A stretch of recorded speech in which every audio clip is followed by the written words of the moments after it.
tower of power that is Tim Elliott. There's the signal from Tim, always concentrating on what he's going to be doing next. Do I wave the green one or the yellow one? He knows what he's doing, though. He'll know what to do. And we'll look forward to Tim waving those flags here for us today as he's doing a bit of a stick thing, crossing them up here.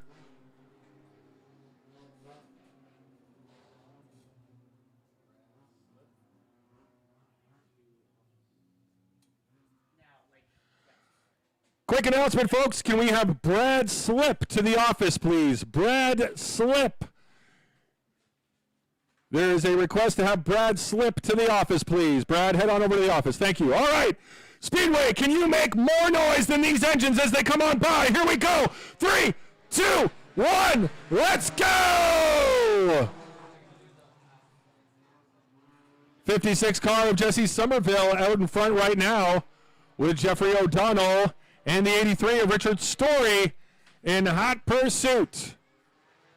It is a hot one today, so they're definitely in any kind of pursuit. It is hot pursuit.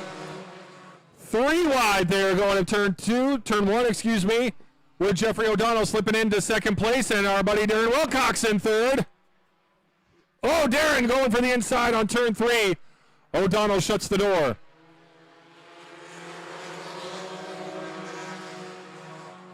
Somerville, O'Donnell, and Darren Wilcox, first, second, third. Wilcox getting into the back bumper there of O'Donnell at turn 2. Now getting a bit of separation, but we know Wilcox is an aggressive one. He's looking to get that top spot at every opportunity. And there he is 2 wide with Jeffrey O'Donnell in turn 1. O'Donnell holding the line, though. He is still holding second place. Somerville getting a little bit of separation in first place.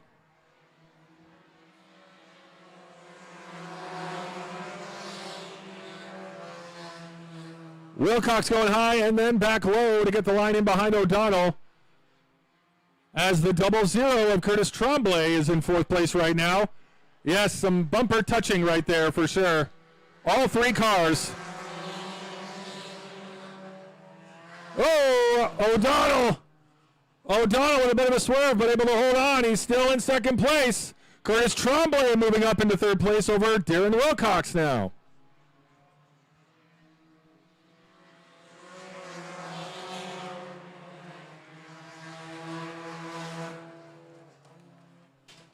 Tremblay having a good run, and he's looking to get that second spot over O'Donnell, but O'Donnell shutting the door right before turn 3.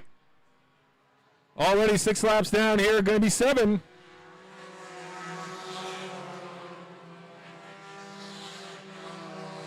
Tremblay giving O'Donnell a push there. Boy, he's lucky he held on. And back out it once again into the back bumper. Curtis Tremblay and Jeffrey O'Donnell seem to be battle number 1 right now. Somerville holding on. He's going to get that white flag from Tim Elliott the next time around for 1 lap remaining in our final heat of the Gallons Auto Salvage Sharpshooter Heats. There it is. 1 lap to go. See if there's any sneaky maneuvering like Avery Underwood did. And there's Tremblay with O'Donnell up into the dirt of turn 2. Into the beach he goes with Darren Wilcox sneaking in second place, and number 9 of Daniel Adio holding third. Boy, those last 2 positions after Jesse Somerville's first place, those last 2 changed on the last lap. What a mad dash to the finish there. It is Jesse Somerville in the 56 is going to be your winner of heat number 2 with Darren Wilcox in second and the number 9 car of Daniel Adio in third.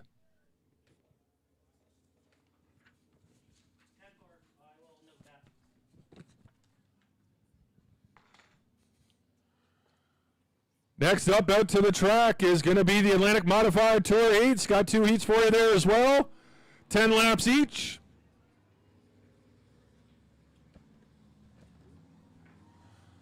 The 92 is Randy Story. 29 is TJ Layton. Tristan Harris in the 7. The 55 is Zine Dutcher. Riley Frost in the 12. And Brittany Hoyt in the 22.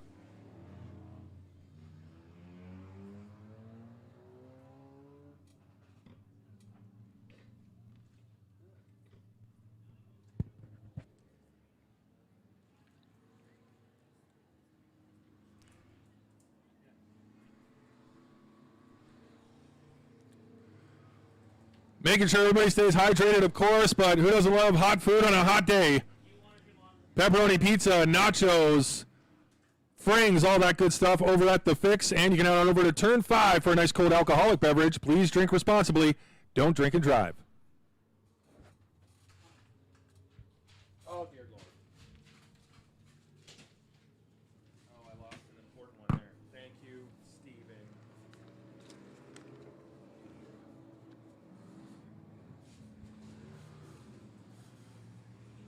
All right.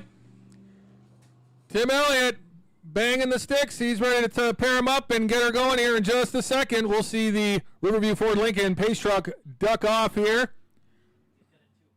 I said duck. And we're going to be ready to race through this first heat in the Atlantic Modified Tour heats. Here we go. Speedway, let's hear ya! And they are off. Randy Story with a narrow lead right now.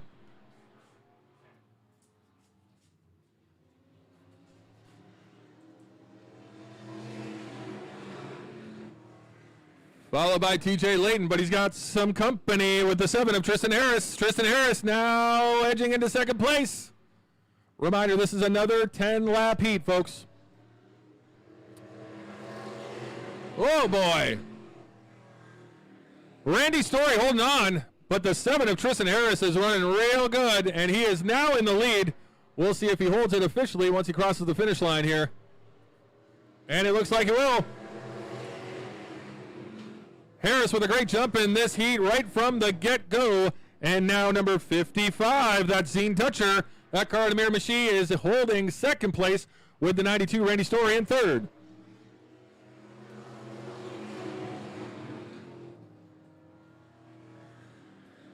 The 29 of TJ Layton get that inside line on 92 of Randy Story. Story now falling back to fourth place.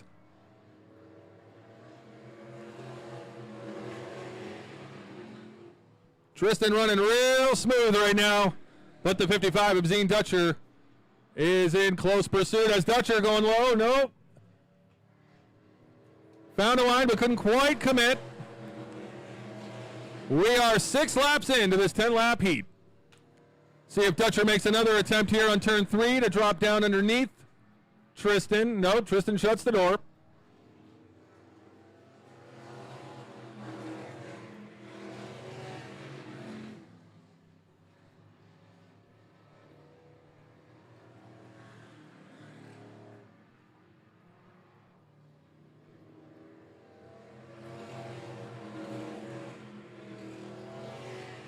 Tristan Harris, Zine Dutcher in the 29 car. TJ Layton first, second, third right now. Randy Story falling back to fourth with the 12 car of Riley Frost right behind him. White flag, one more to go for Tristan Harris. Let's see if Zine Dutcher makes a move here to try and get that top spot. But I think it's, going to be Tristan Harris. Then Zine Dutcher, then 29 of TJ Layton going first, second, third in this first heat of the Atlantic Modified Tour. Tristan Harris with a great run in that car right from the get-go. He didn't start out in first, but quickly made it his own within the first 2 laps and then did not let go after that. We'll see Tristan in that Atlantic Modified feature coming up a little later on. But there is your winner of heat number 1, the 7 car of Tristan Harris. Not the first time he's done that. He just gets it clipped and then it. Oh, yeah. Good catch.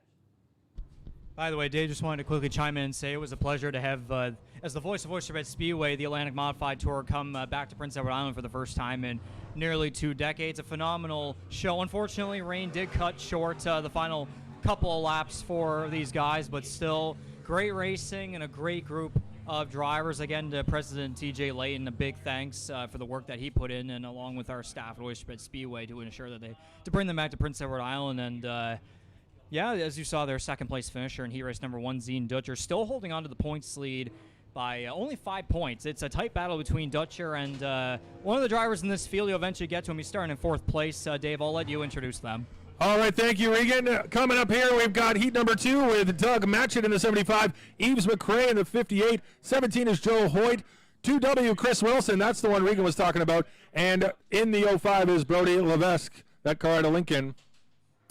Getting them all paired up here.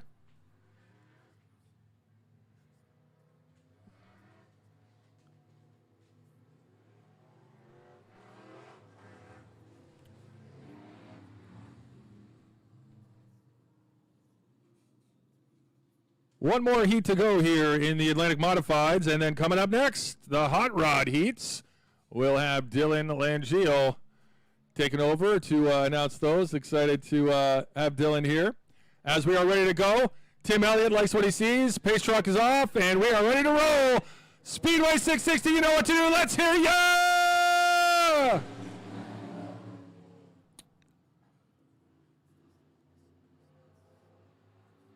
Doug Matchett started the pack, and he's holding on to it right now, but he's got some company.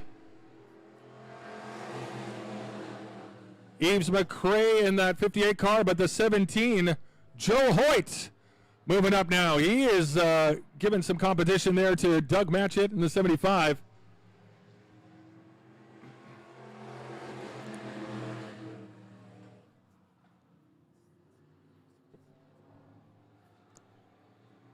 Joe Hoyt going high side to turn 3, trying to get past Matchett, but still holding that line. He is in first.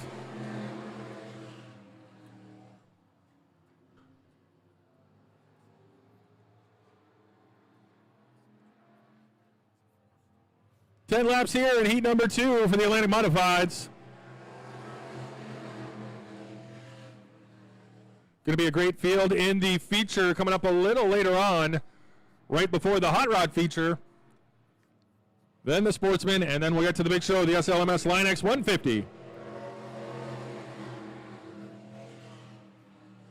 Doug Matchett in the 75, holding first place and hasn't let go quite yet, but the 17 of Joe Hoyt, you can tell he's just looking for an edge, looking for a line in order to get by him, and there he goes. Does he have it? Oh, too wide. Matchett getting a little separation again. Boy, what driving by Doug Matchett there.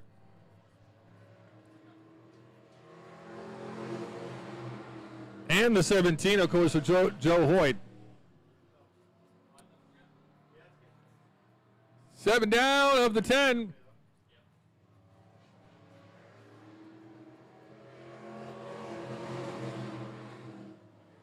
Two left for the 75 to Doug Matchett to claim this second heat.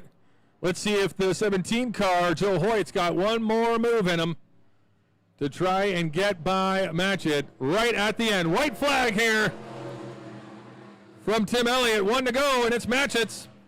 Oh, Eves McCrae getting into the back bumper there a little bit of the 17 of Joe Hoyt. Everybody holding strong, though, and it looks like it's going to be the 75 of Doug Matchett. Then Joe Hoyt and Eves McCrae rounding out your top 3. Matchett led from the get-go, and he is going to take first place in this second and final Atlantic Modified Tour heat.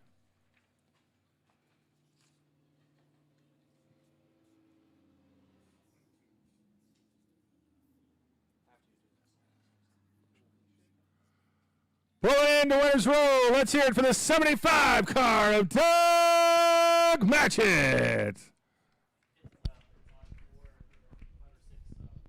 Yeah, congratulations to Mr. Excitement as he'll pull out a review for Lincoln Victory Lane.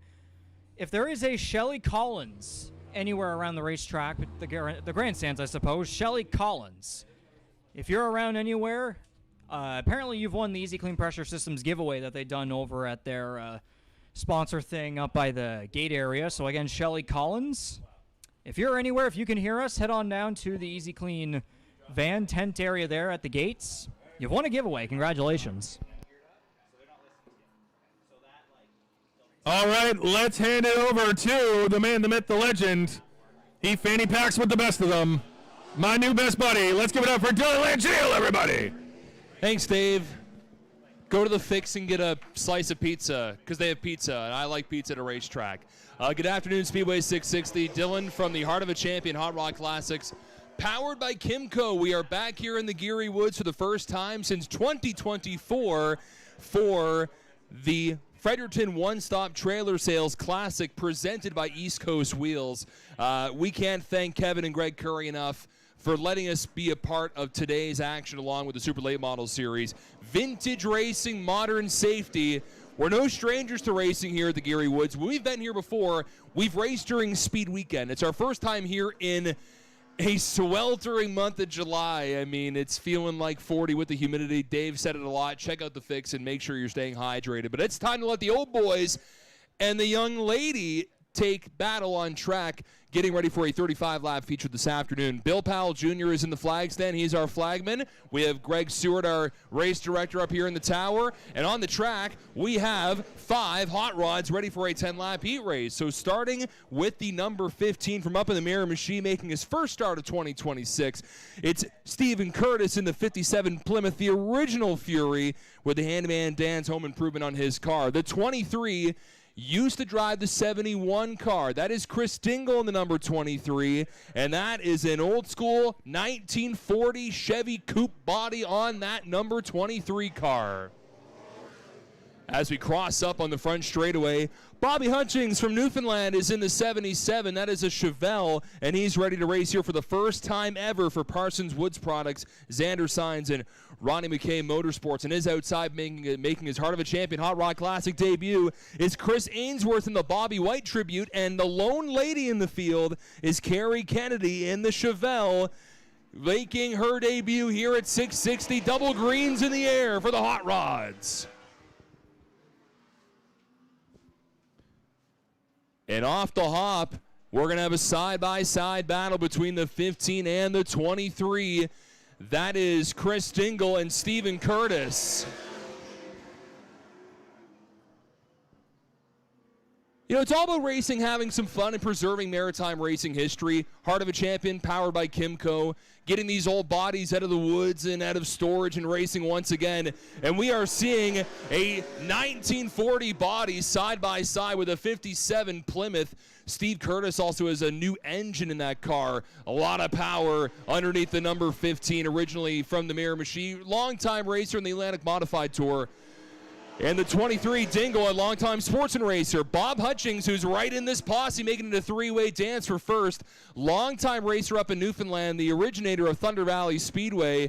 And he is looking to get a heat race win here today in the Geary Woods, getting ready for the Fredericton One-Stop Trailers Classic, presented by East Coast Wheels. They're going to be coming up to Carrie Kennedy. Carrie driving a car that's been driven by Danny Harvey along with Gary Elliott, and she's in a Pontiac Beaumont as they're going to try and traverse slowly around her. You can see the halfway signal from Billy Powell Jr.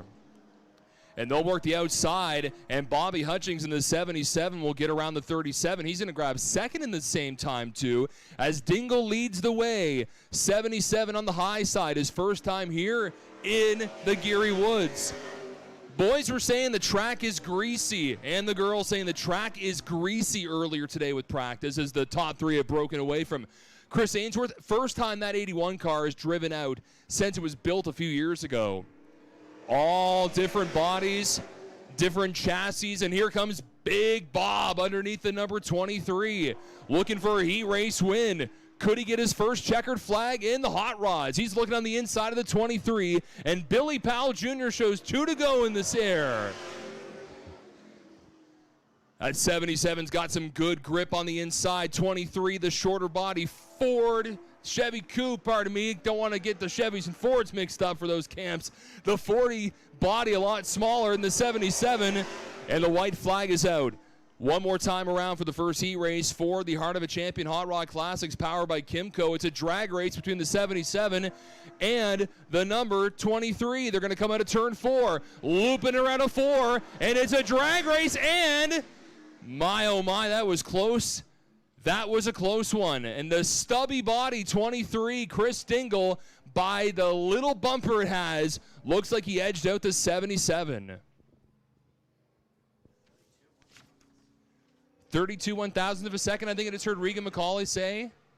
Bobby thinks he won. Scoreboard showing the 23. There might be a fight in victory lane. It was that close. They're going to get a photo of Bob, but Bob was second. This may cause a fight in the pits. I don't know. These guys are usually buddies. Either way, he gets his photo with the checkered flag. Bob Hutchings, ladies and gentlemen, going into Riverview Ford victory lane in the 77 car. But the 23 went off. Okay, so it was that close. They're going to settle it in that 35-lap feature later today. That's a first with the Heart of a Champion Hot Rod Classics. It's all about having some fun and all about bringing back old memories. These racers who raced full-time many, many years ago, and also fundraising for the IWK Foundation, pushing near 50 grand fundraised since our 2020 season. Here's a heavy hitter lineup coming up here for heat race number 2. Worth noting as well, Peter Lawrence, who drives that 99 big old black and gold car, engine issues in practice earlier. He'll not be able to race. Let's go through your starting lineup for heat race number 2. And in that number 12, Southern Comfort, a tribute to Bobby Allison, a longtime legend racer from Lower Sackville, Nova Scotia. It's Jeff Ainsley on his outside from downtown Sheffield, just down the street here from the Geary Woods. In the 56 Chevy Bel Air, it's Donnie Young, Bondo Man. He has a lot of great partners on his car, including Service Master Clean Moncton, Fredericton One Stop Container Sales, along with Ellis Electric, Gullison Flooring and Renovations, Big T Trucking, Scott Pierce Remax, Sunbury Towing, Northeast Metal Roofing, and TNL Motorsports, along with DC Race Engines. The Brenda Lee in the number 1 car looking for a good run. That number 13 is a tribute to Rolly McDonald, driven by Stacy Clemens. That car has been the 72 car. It's been the 99 car. This year it's a 13. And we have 2 43s in the field. One's a Don Biederman tribute. The other's a Richard Petty tribute. The blue 43 is Patty Lawrence, founder of Heart of a Champion. The Richard Petty tribute is Newfoundland's Brad Melindy. Green in the air. New colors on that 43 red and blue car. That was the Pink Panther that's raced here a few times, the old 47, as the boys let her loose on the outside. Bondo Man in the number 1 gets the lead early, but Jeff Ainsley in Southern Comfort is going to wrestle it on the inside. So again, with this, a lot of the older bodies are being reused, but it's repurposing a lot of car parts like Pro Stock chassis and Pro Stock engines, stuff you would have saw maybe 20 years ago, getting a second, possibly even a third life here at Speedway 660. And it's been a while since we raced here, over a year. This is Donnie Young's home track, a longtime sportsman racer. He's been antsy to get back here at his home track with the Hot Rod crew as they're 2x2 out of turn 4. A lot of power in this second heat race as they're still gunning and neck. This is going to be the case, just like that finish we saw between the 23 and the 77 just a couple of minutes ago. And they'll have a quickie, a 35-lapper for their feature today, but a hot day, and some of these well-seasoned drivers, it could feel like the Daytona 500 or even the Fredericton 250 as the number 1, Donnie Young, leaning on the number 12. Oh, no! Oh, boy, they go in the fence, and they hooked on each other. I think they avoided getting big-time damage, and caution is out on the speedway. Bondo Man in the number 12, we're going for the same piece of track, and unfortunately, and I guess in this case, fortunately for 660, you've got a lot of grass in the hill there. They may need to get the hook out for the first time today. I know Dave was saying they're hoping they didn't need to be used. I think Bondo Man may be in a bit of a jam there, but luckily, again, a lot of area, a lot of runoff area for the one in the number 12 car. That could have been big, but luckily, it looks like not a lot of damage, at least in the number 12. Can't say fully for the number 1 car. Again, this is gentleman racing. They don't want to be tearing cars up. They want to have some fun here on a Saturday and show off these beautiful bodies. And I bet you there was some heart stopping there. Dave, this is your first time seeing this series. This is certainly not the intro we wanted to give you. We like to put on some great racing, but we thought they were going over to the beer garden for a second. Well, I mean, as long as everybody's okay, and we hope they are, obviously, this is awesome. This is my first one. This is so cool. I see the front 2 rows over there all got a free dirt shower over there. I saw everybody shaking their hair and getting the dirt out of their hair. Bit of a startle there, but yeah, as long as everybody's okay, this group is awesome. You got to appreciate the competitiveness out there. It looks like they wowed it down just in time, though. It doesn't look like a ton of damage. And again, that was just both boys going for the lead, and great heads-up driving as well from the 13 and the blue 43. And there is the AA towing going to reel out the number 1 car. Again, this is Donnie Young's home track. A lot of starts here for that number 1. Used to be the 56 car a couple of years ago. While we were towing the boys out of the sand, we do want to thank our presenting sponsors for today's race. That includes Fredericton One Stop Trailers.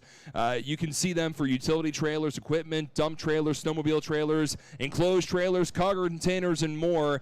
For all your trailer and container needs, reach out to Kevin Curry at 506-462-6000 or see them at their website, www.frederictononestop.com. We also want to thank East Coast Wheels. That is Greg Curry, his brother's business. And East Coast Wheels on 1944 Lincoln Road is your trusted source for all used vehicle needs. If you're looking for the first car, truck for work, maybe something bigger for the fam, Greg and the team can hook you up. They specialize in vehicles 15 grand or less, and you pay no additional fees, just the price and tax and the license. You can get more at eastcoastwheels.ca. And there's Southern Comfort, a lot of mud on the left front tire, it looks like. So luckily they do have some spares, but a close call here for the Heart of a Champion Hot Rod Classics powered by Kimco. They're looking to get Donnie Young hooked up. You don't necessarily want to gun it out of that area and cause more damage, so they'll let the pros tow them out. And it looks like the 12 will need a bit of a jump start, so bringing us down to 3 hot rods left on track. And there's Bondo Man going to be climbing out of that number 1 car. And he'll have a look underneath to see, again, luckily a lot of grass there has grown. As Donnie starts to look underneath that car and inspect if there's any undercarriage damage. And he'll look at the back there and kind of inspecting what happened. So an early caution halfway through here, this second heat race for the Heart of a Champion Hot Rod Classics powered by Kimco.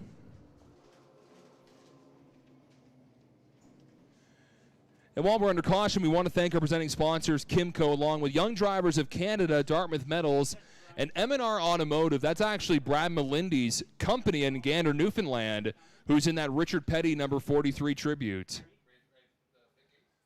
And you can see the hook is trying to slowly take out that number 1 car.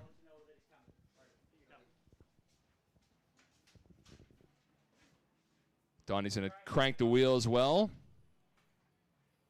And luckily for Donnie and Jeff, there's quite a bit of time before the next feature as they start to pull it out, and it's off the hill, and hopefully not a lot of damage on that number 1 car. As Donnie will look over the damage on the right-hand side. Again, they both got it woed up pretty good. And again, he's just having a look to see if there's any other scuffs and scratches. Let's give a hand for Donnie Young, race fans, that number 1. You don't like seeing drivers go towards the fence line. Bondo Man, I'm sure you didn't want to do a wild ride like that back at home, but we're good to see you getting out of that car and getting back in, and hopefully we'll see you all good in the feature coming up in just a little bit. I imagine he may have to get the can of Bondo out to repair it just a little bit.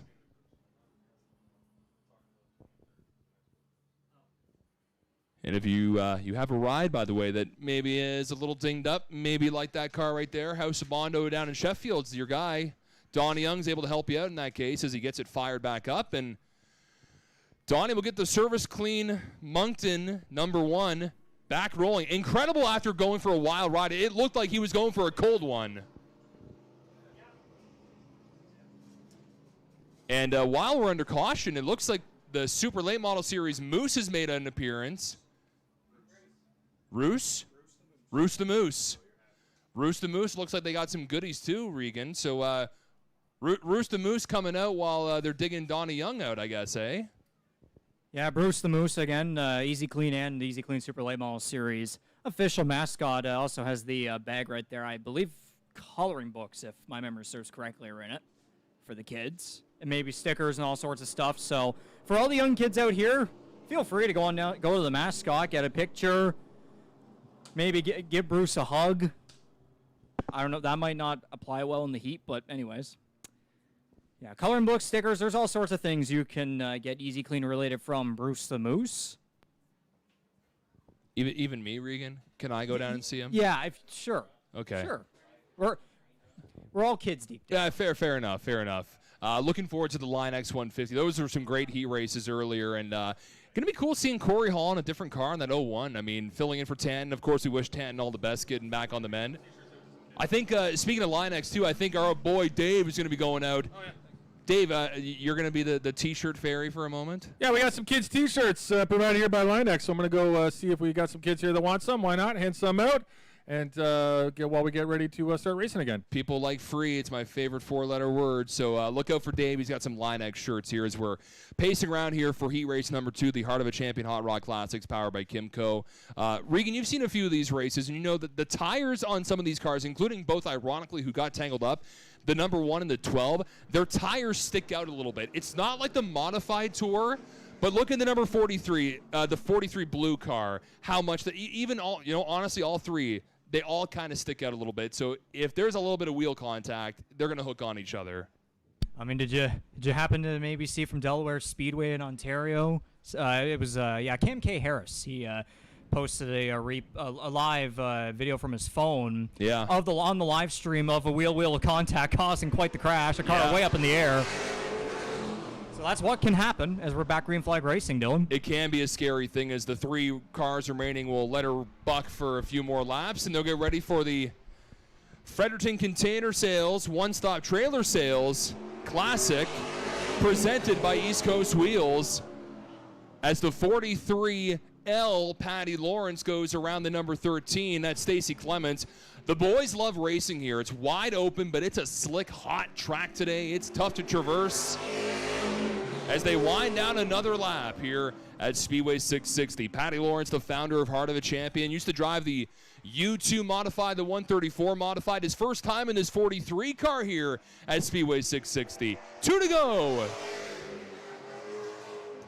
As Brad Melindy not doing so bad in his pretty well rebuilt 43. That took a big wreck at Riverside last year. A lot of rebuilding on the panels and obviously a new look paying tribute to the King, Richard Petty. One more time around here for heat race number 2. And Lawrence on the outside of Stacy Clemens. Stacy's had some success here in the Geary Woods. Same with Patty Lawrence. Drag racing at a turn 3 and 4. It's going to be another side-by-side finish. And Pat Lawrence, by a bumper, will get in front of the Rollie McDonald tribute number 13. And I wonder if there'll be an argument to go into victory lane again like we saw with heat race number 1. The 43L, the blue number 43. As we have 2 of them now, you can see them rolling up. Does this give me the right to say I saw Richard Petty win a race? Yes. Yay. And he'll roll over to Riverview Ford victory lane. Let's give a hand, race fans, to Patty Lawrence in the 43, founder of Heart of a Champion. And he'll be back out for a 35-lap feature with the rest of the boys and girl for the 35-lap feature to close out our appearance this year here at Speedway 660. And again, we want to thank Fredericton One-Stop Trailers along with our pals at East Coast Wheels, the Currys, for sponsoring today's race. 35 laps will be on the board later on. You can get more in our series, by the way, by going to heartofachampion.ca and also Heart of a Champion on Facebook. Big thanks again to the Roy family for letting us be a part of this Super Late Model Series card. And before we get to our features, we have one heat left. I'll turn the mic back over to Dave Lawrence as we'll announce some heat racing for the late model sportsman here at 660. As my papers fly all over you, Dave. I'm so sorry. We just met them. Just like those fans got the dirt bath. I know, got a paper bath. I'm embarrassed. Anyways, we'll talk in a little bit, Davey. Have fun. Awesome. Thank you to Dylan. That was fantastic. Really looking forward to those hot rod features coming up a little later, and Dylan rejoining the big show today. Here is our one-off heat, the sportsman. It is Richard Atkinson, the old musket out there, along with B.J. Gillespie in the 69. 37 is Jacob Logan, and the 92 is Scott St. Peter.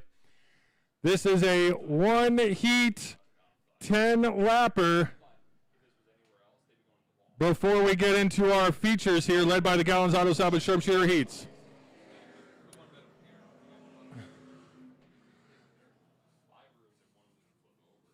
One of the things with the hot rods that was cool to see was Tim Elliott sharing his tower of power space up there. I don't know Tim to share very well.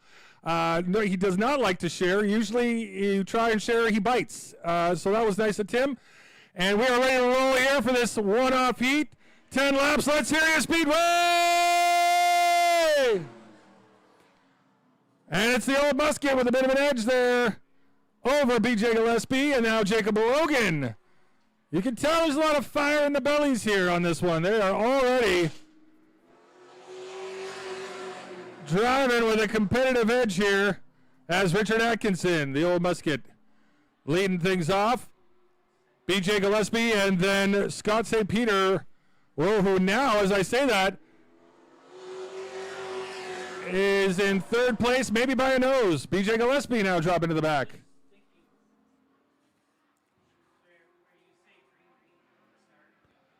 Reminder, this is also your final heat. It is 10 laps.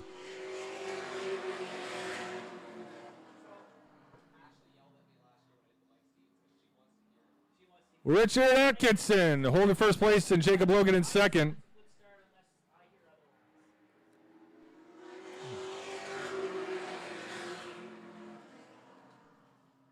My only other favorite thing than Richard Atkinson racing is when he places top three and we get to hand him the mic a little later on. Who knows? The Old Musket, always good on the mic. And get on the gas right now as he continues to lead right from the get-go. This final late model sportsman heat before our first feature of the day. Halfway down, 6 laps here. Now 4 laps to go. A little bit of a swerve there by Scott St. Peter, but he's holding on as he now drops back. Jacob Logan closely contesting Richard Atkinson for first place. We'll see if he's got a move in him right by the end. Yeah, Scott St. Peter, that car may be falling victim, those tires, to the hot track today. It's pretty slick out there, as Regan and Dylan were saying.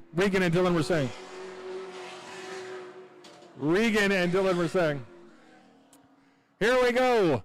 Richard Atkinson with some company now. The front half of his car in first place, but Jacob Logan going after it here with 1 lap to go. Jacob Logan right on the edge. Can the Old Musket hold on to finish this one off? The checker flag is in Tim Elliott's hand, and it will be Richard Atkinson. Then Jacob Logan, and then BJ Gillespie. 1, 2, 3 in this late model sportsman heat.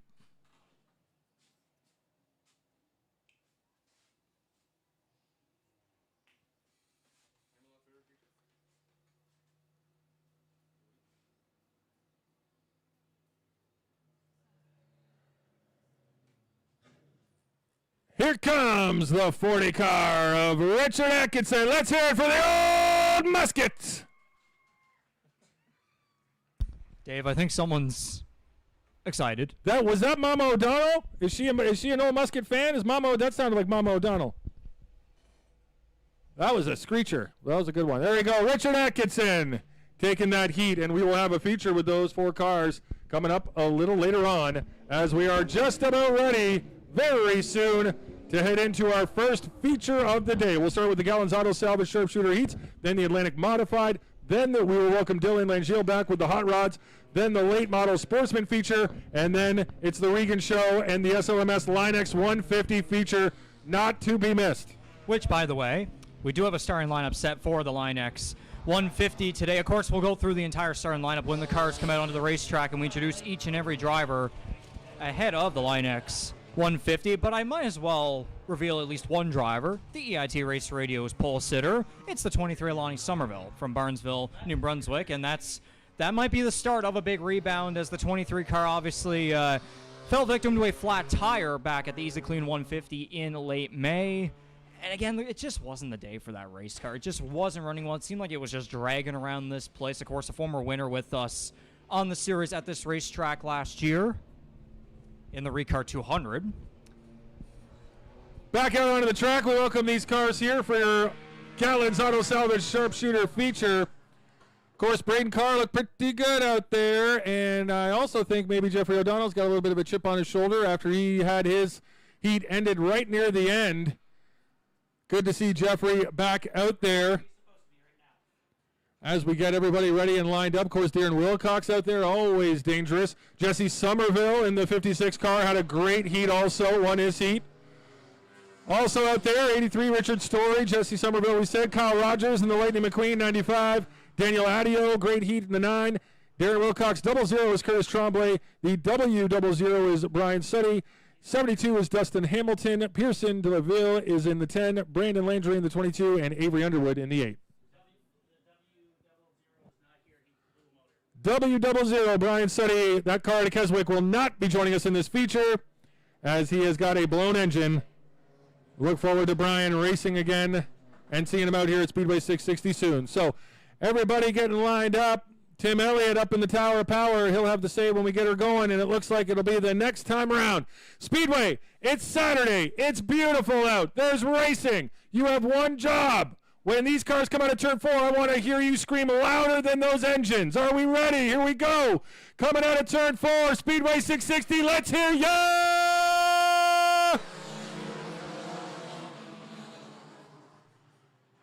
Braden Carr, just like his heat, out to an early lead. Of course, started at first place, but he's got some suitors for sure in the 44 of Stephen Rose.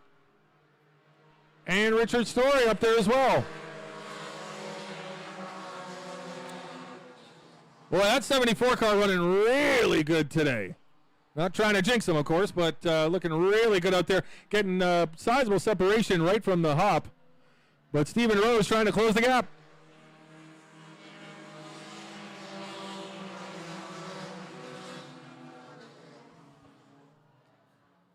Oh, we got some nudging there. I think that was definitely Darren Wilcox. And I think Jeffrey O'Donnell getting into it a little bit.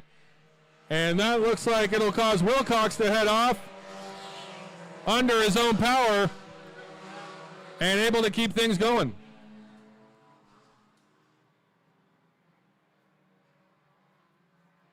Some separation now between 2 and 3. With the 8 car of Avery Underwood, who pulled off a sneak attack in his heat. Sneaking in right at the last second. Maybe that's the strategy today. Buy some time, keep it close, and then sneak in right at the end.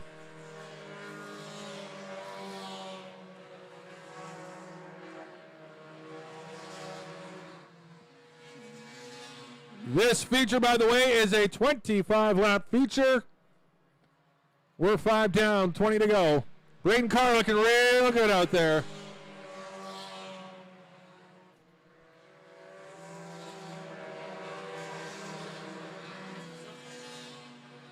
Braden Carr, Stephen Rose, and then Avery Underwood. 1, 2, 3.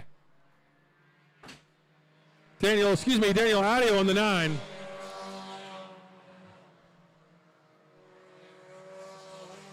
Oh! Jesse Somerville and Curtis Tremblay with a nudge there to each other. Tremblay let him know he's there and gets by.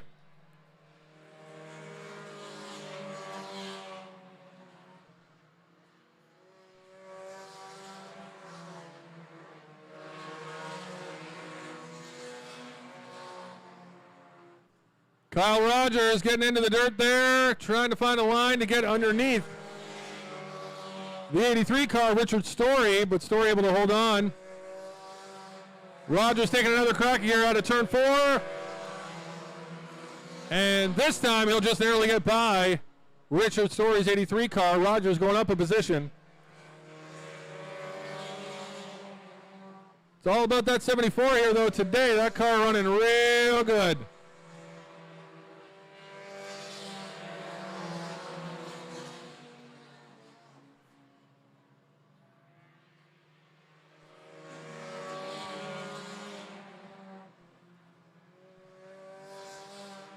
Jesse Somerville going at it now with Jeffrey O'Donnell in the 151 car.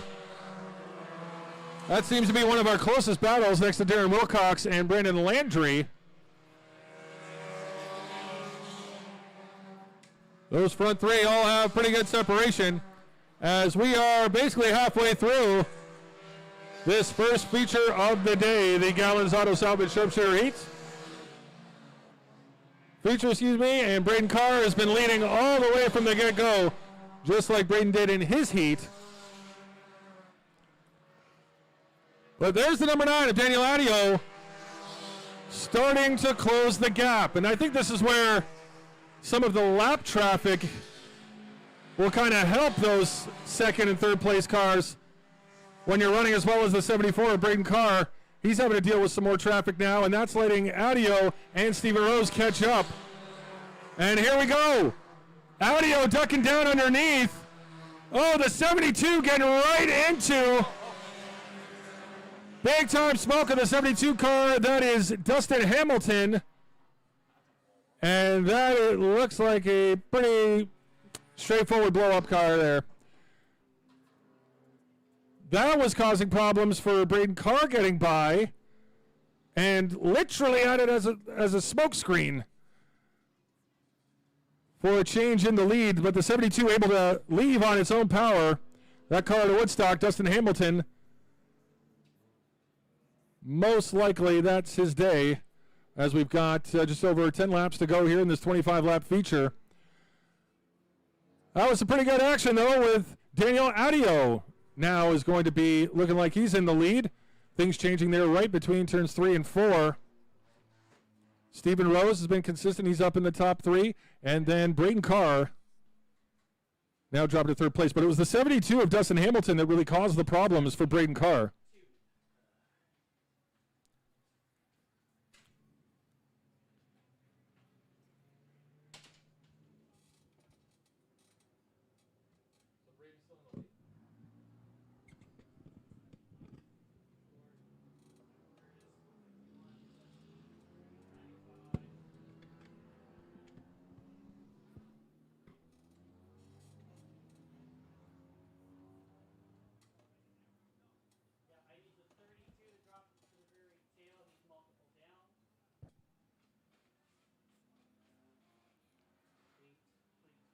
Folks, while we have a quick moment, big happy birthday to Rebecca Rose. Happy birthday.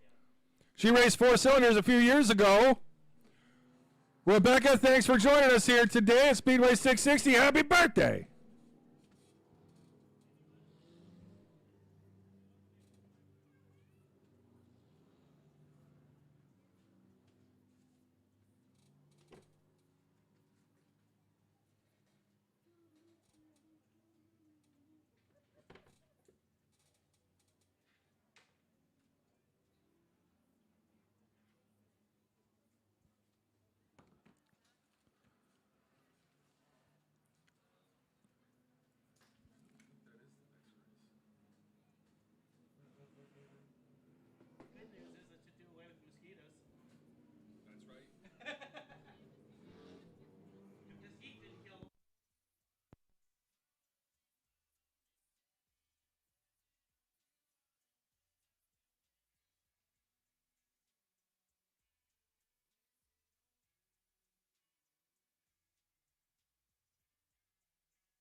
Check that, fans. I may have said earlier that the next Enduro is on the 17th. That was my mistake. It's on the 18th, of course, the Saturday. And we hope you can make it on out for a fun day. The Enduro is always a blast. If you've never been to one, you are missing out. Come on out and join us here at Speedway 660 for the Enduro 200. Sponsored by Labrador Trucking. They put on a show like no other. Aren't going to want to miss it here. Here we go. There goes the Riverview four-legged pace truck off, and we are going to be racing once again. Braden Carr still holding the lead, but Daniel Adio right there as we are underway.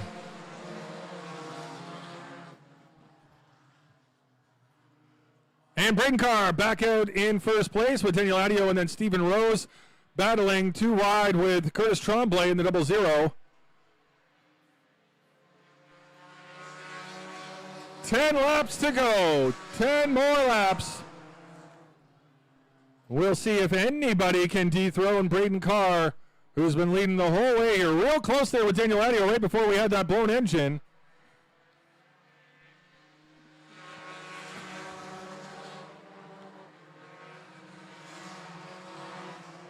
Adio, I'm sure, definitely thinking that top spot should be mine. And he's making a move for it right here, right now.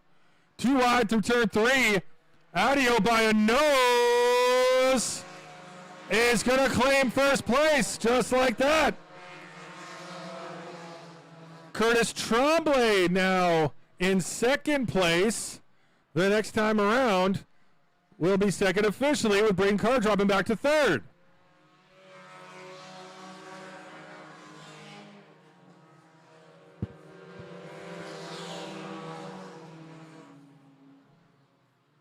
Of course, Adio had that nice sneak attack in the heat and got into the top 3 right at the last second. And here with less than 10 laps to go is now in first.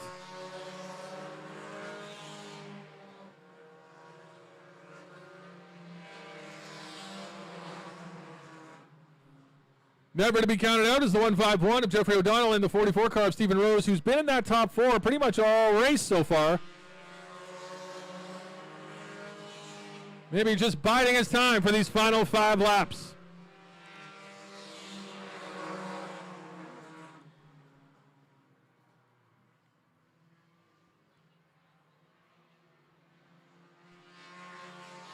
Here we go.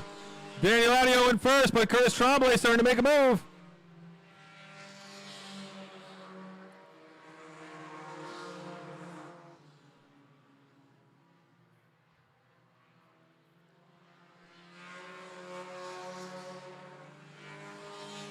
Three laps to go. Can Daniel Adio hold on? Braden Carr trying to play some heavy defense on Jeffrey O'Donnell. That car just seems to have slowed down drastically. After looking so good so far today. Something seems to have just gone south on that car. As Daniel Adio and Curtis Tremblay look like they're going to battle it out on this final lap. Tim Elliott with the white flag. Here we go, 1 lap to go. Can Adio hold off Curtis Tremblay? And can Braden Carr hold off Jeffrey O'Donnell and stay top 3? Coming back around here, it looks like it's going to be the number 9 of Daniel Adio. Then Curtis Tremblay, then Jeffrey O'Donnell, who sneaks into the top 3, and we have a dust up here with a couple of cars right at the end. The 56 of Jesse Somerville and Richard Story in the 83. Quite the ending here right at the end at Speedway 660.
Ladies and gentlemen, your winner of the Gallant Auto Salvage Sharpshooter feature, Daniel Adio in the 9 car. Daniel, how you feeling? Great. It's been a while since I've been here, so it's good to be back. You certainly were staying in contention there for a while. Braden was having a great run and a great heat. I said you snuck in at the end there at the heat. Were able to get out in front, and then you go from offense to defense in this sport pretty quickly, eh? Yeah, I miss this class dearly. It's a blast. All the guys, we all had a good run, and it was fairly clean for the feature that it normally is in the 4-cylinders, but here we are. There you go. Who do you want to thank for the car today? Evan, it's his car. He hurt his back, and he woke me up this morning and said, we got to change the seat. He's got all sponsors, Gallons Towing, Big River Baits, Luke McLaughlin, Kyle McKinnon, Labrador Trucking, Precision Tints. I don't know who else, but whoever helps to get this car here every week, congratulations. Thank you. Let's hear it for the number 9 of Daniel Adio, everybody.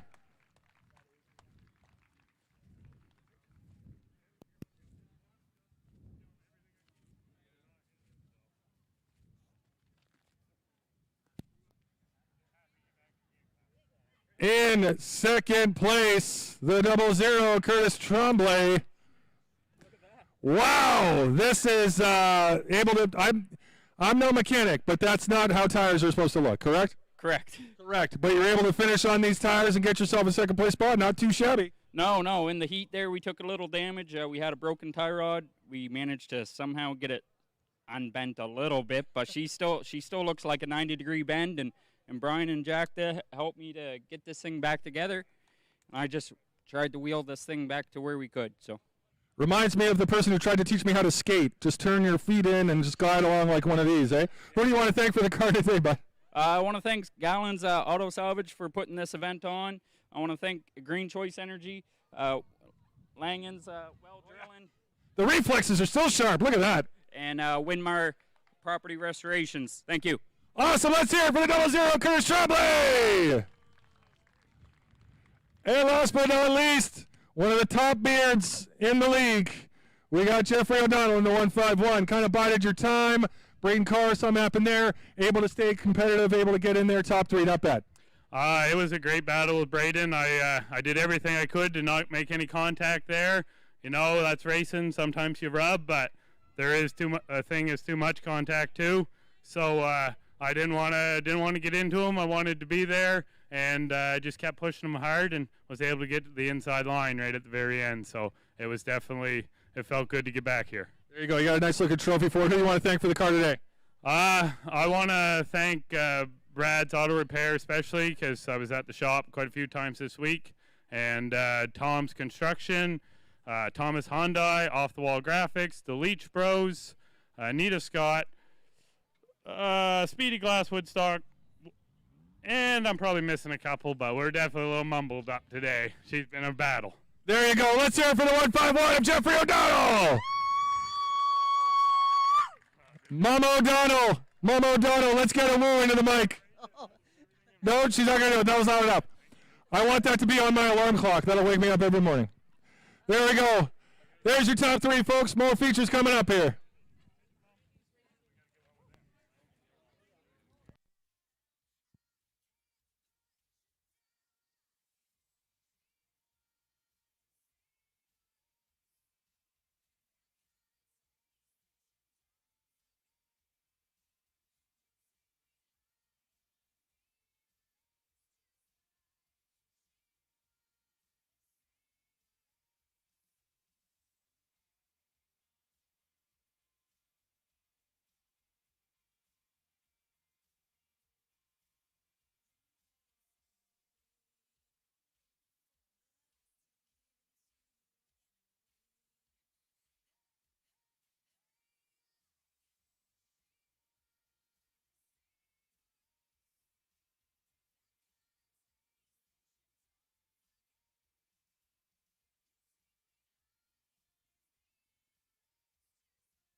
Jeffrey, there's such a thing as too much rubbing.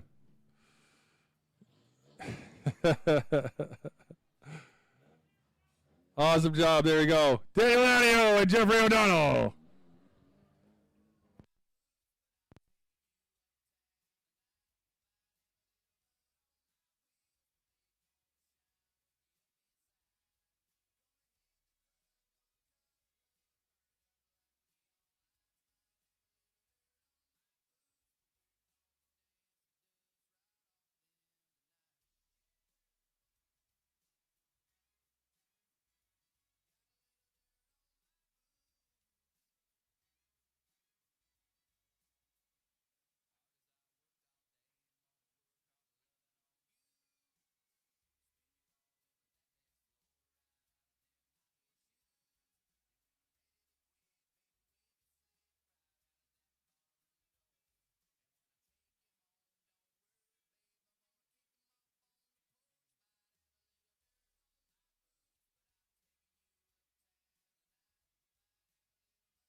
Next up to the track, folks, your Atlantic Modified feature.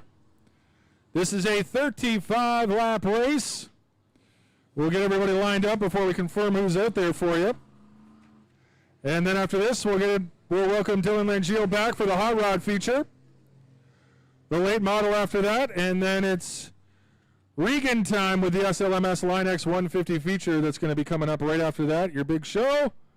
We thank you for being here once again. Speedway 660, you're always a blast. Thank you for coming out.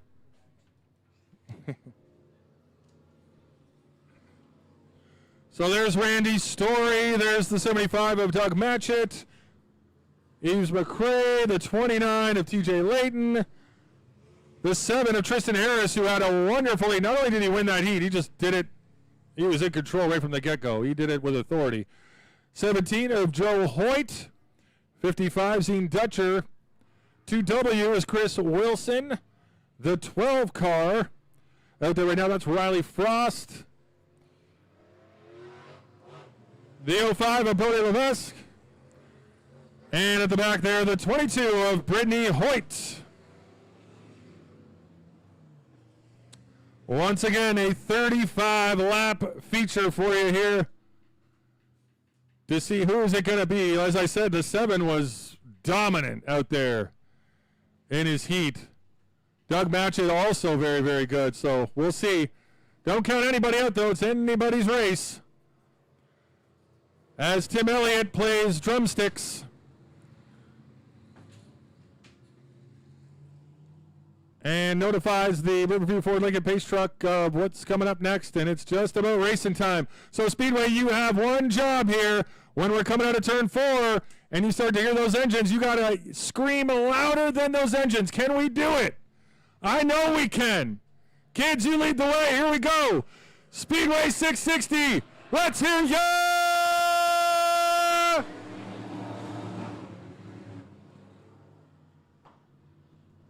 Real close there off the jump between Joe Hoyt and Chris Wilson. But getting some separation, and there's Doug Matchett taking the lead. Early on. Sliding wide. You know that track is super hot right now.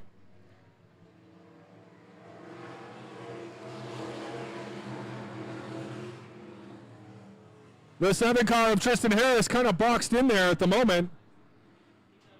Sure, Tristan is trying to get some separation to get that car and let it loose.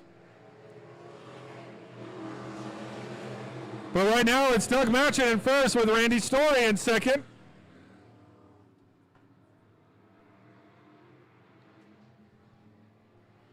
And then now lobbying for second is one of those classic competitors in the 58 car of Eves McCrae, who is in second place right now. Everybody trying to catch up to Doug Matchett.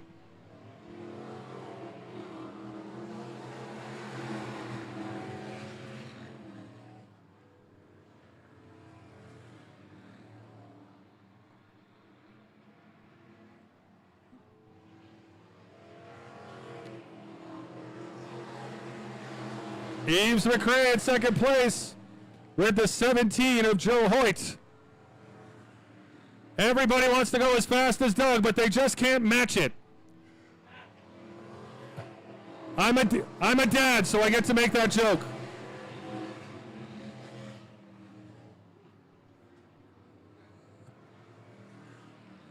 I'm allowed to make dad jokes. That's official. That is official.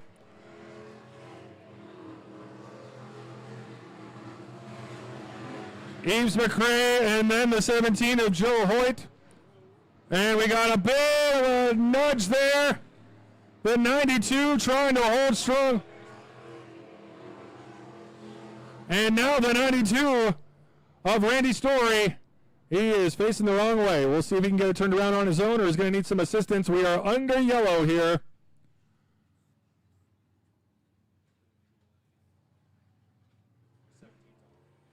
And there goes the 17 of Joe Hoyt. Thank you, Regan. Heading off for a look at his vehicle. Also, the Zine Dutcher, the 55 car going off, and the 05. So everybody taking an opportunity here. That's Brody Levesque heading off. And there's 92 of Randy Story able to leave under his own power. In fact, he's staying on.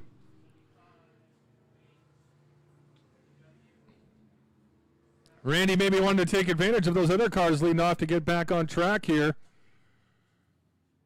But it's been the Doug Matchett show so far. 7 laps down, and he is picking up right where he left off in his heat. But I wouldn't count out that 7 car of Tristan Harris. Boy, that car, again, just dominant in the heat. But everybody doing well. Eves McRae, you can never count out either. Lots of opportunity out there as Randy Story rejoins the pack. And here comes the 17 of Joe Hoyt. Maybe a quick adjustment, maybe a fresh tire. As we were saying, the track super hot and slick out there, so tires melting in that hot sun, just like your favorite ice cream. Regan, what's your favorite ice cream? Tie between like a brownie or a birthday cake. Oh, birthday cake is where it's at. Good call, good call. Stephen Muzzerall, what's your favorite ice cream? Chapman's chocolate and peanut butter. Not only does he have a certain kind, he has a certain make as well. Canadian made. Proud Canadian boy, Stephen Muzzerall. The Muzz up here in the booth doing, I don't know how he does what he does. So much. Dylan was up next. I was going to ask Dylan, but I wanted to give him a second to think. Cookie dough is the one? Cookie dough. It's so good.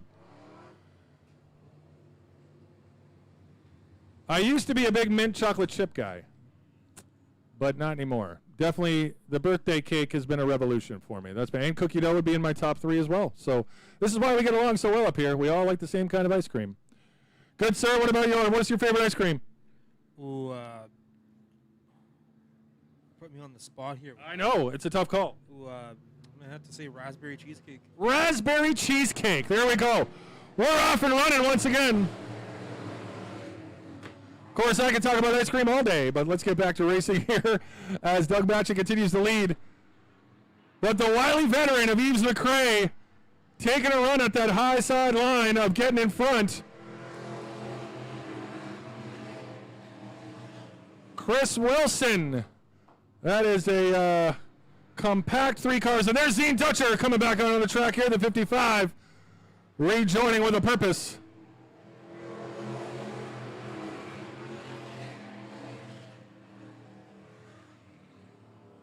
As Doug Matchett has had to play defense so far all day long. Chris Wilson now on his bumper. But there is Tristan Harris, the 7 car I talked about.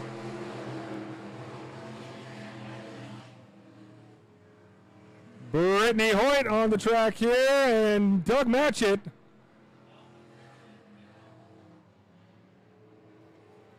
holding the line. Chris Wilson making a move.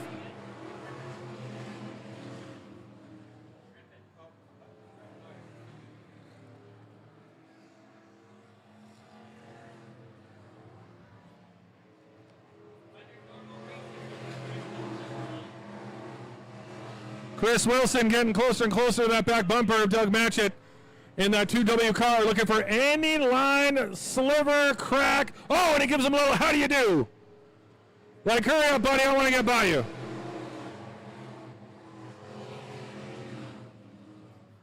Oh, and a wave there. Able to hold on is the 12 of Riley Frost after a little fishtailing out of turn 1.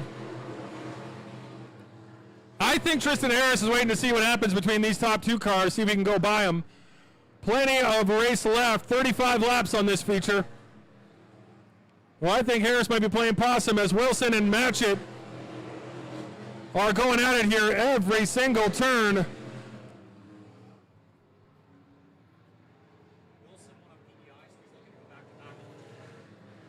Wilson, of course, just won in PEI. Thanks, Regan. He's looking to go back-to-back on this tour. So he's got an edge to him to try and dethrone Doug Matchett and go back-to-back. Gave Doug a little how do you do on the back bumper there a couple laps ago. But now seems to be holding some patience. Tristan Harris now has a friend right on his bumper in 29 car TJ Layton.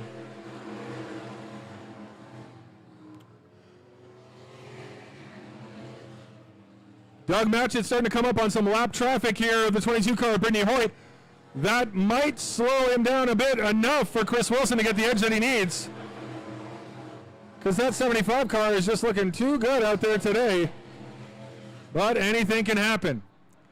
Matchett going high side around the 22 car of Brittany Hoyt.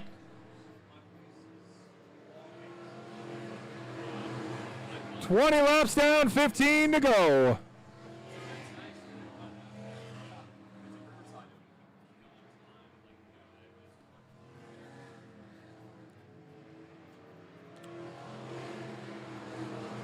Back across the finish line, Doug Matchett, who's led right from the get-go. Chris Wilson and Tristan Harris currently in third place in this 35-lap modified feature.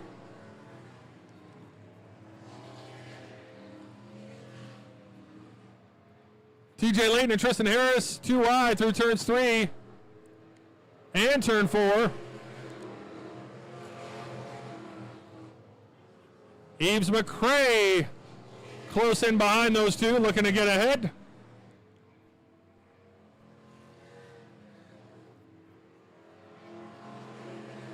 $11 laps to go.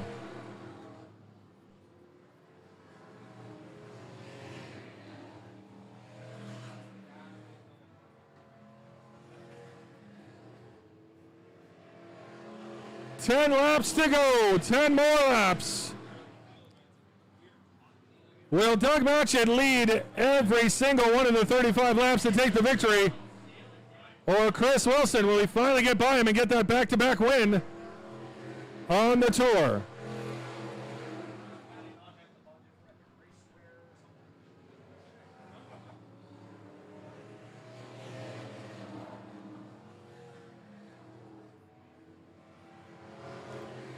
Eight laps to go. Wilson now starting to make a bit more of a move towards Doug Matchett. Trying to find that line as he tries to go high side, both turn 2 and 3 and 4. Can Chris Wilson get that line that he needs to get by Doug Matchett? Or is this Matchett's race all the way through?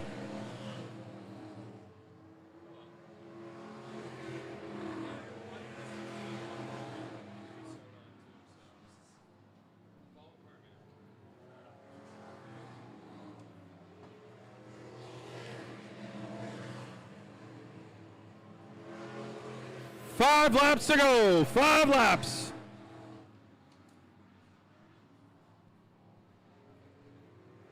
Chris Wilson going to have to pull something out of his bag of tricks to get by Doug Matchett for the first time this race.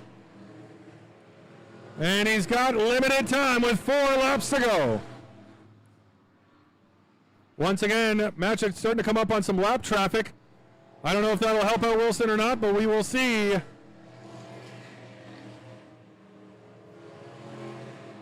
Down to 3 laps, 3 laps to go. Wilson holding strong, and TJ Layton is in third place right now.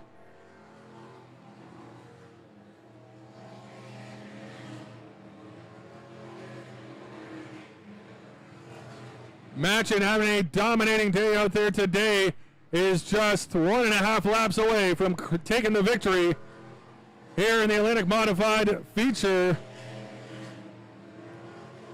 White flag, there it is, white flag. Is Chris Wilson going to get aggressive for the win, or is he going to hold on to second? Doug Matchett in first, Wilson in second, TJ Layton in third. Here we go! Doug Matchett!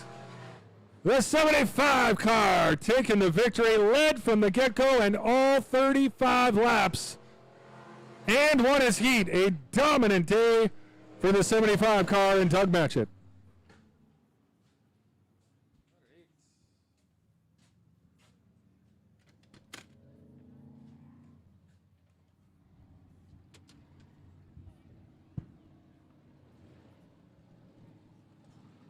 Sorry, sir. Thank you.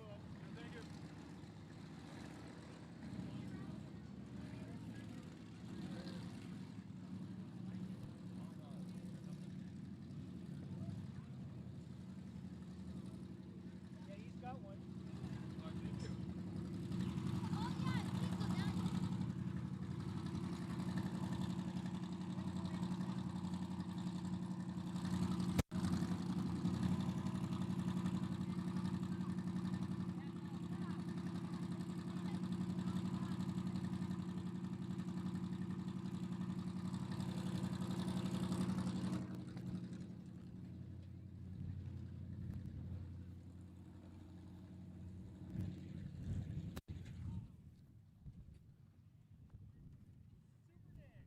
Good, sir.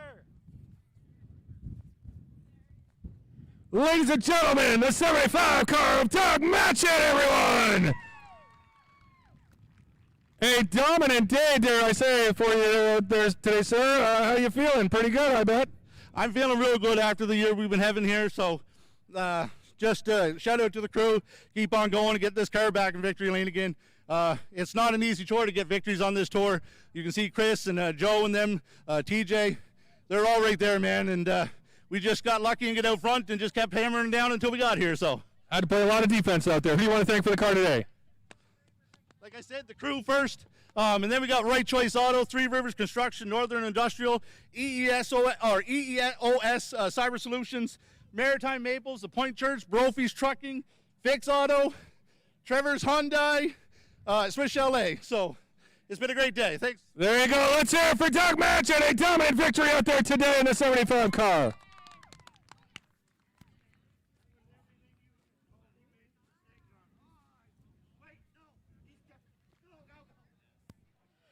And in second place, the 2W car, Chris Wilson. Chris, you gave a heck of a race out there today. Doug was quite dominant. How do you try and deal with a guy like that? Well, they just keep picking away, I guess. The car was definitely better than the last time I was here. I went back to the setup that I ran last year and seen it work pretty good. And wasn't quite so good earlier in the day, but we just didn't quite have enough. But that's all right, man. Like, that's hard racing. That's wicked close. Like, the top 3 or 5 here can win any night. And they've had enough bad luck, man. They deserve a good night, and they deserve a win. So congratulations to Doug. Congratulations to TJ and his podium. And I hope everybody enjoyed that.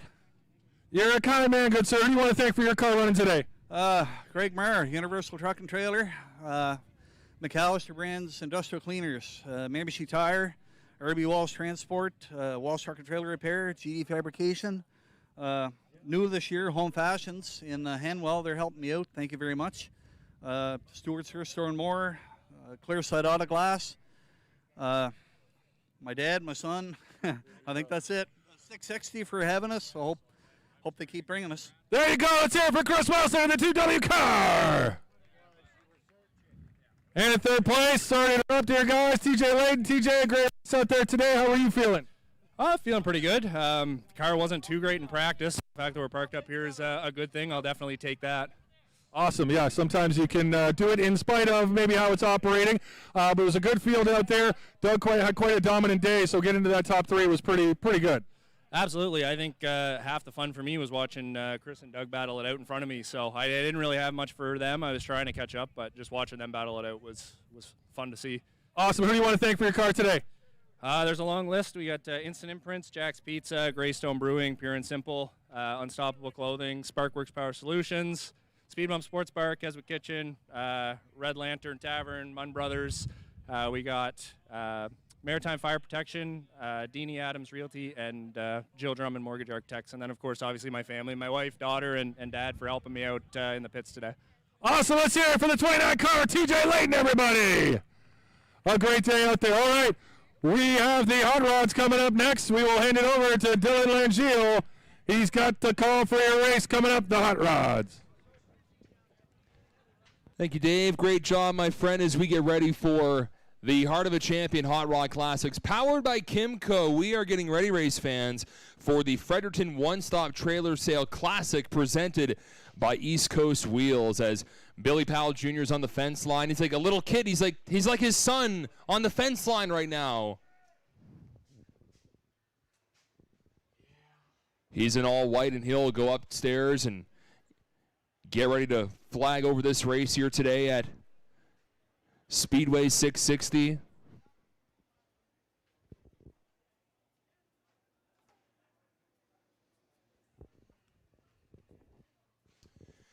It's our second event of 2026. We raced in Yarmouth, Nova Scotia earlier this year, just outside of Yarmouth at Lake Dowson Motor Speedway. And we're getting ready for our third event coming up at Oysterbed Speedway on August 1st. We're going to be along with the Super Late Model Series, powered by Easy Clean, as we get ready for our second race. We do want to thank one of our sponsors who happens to be in that flag stand. Can we give a big hand for Greg Curry, who's right in front of us here, getting ready to wave the flag over the field.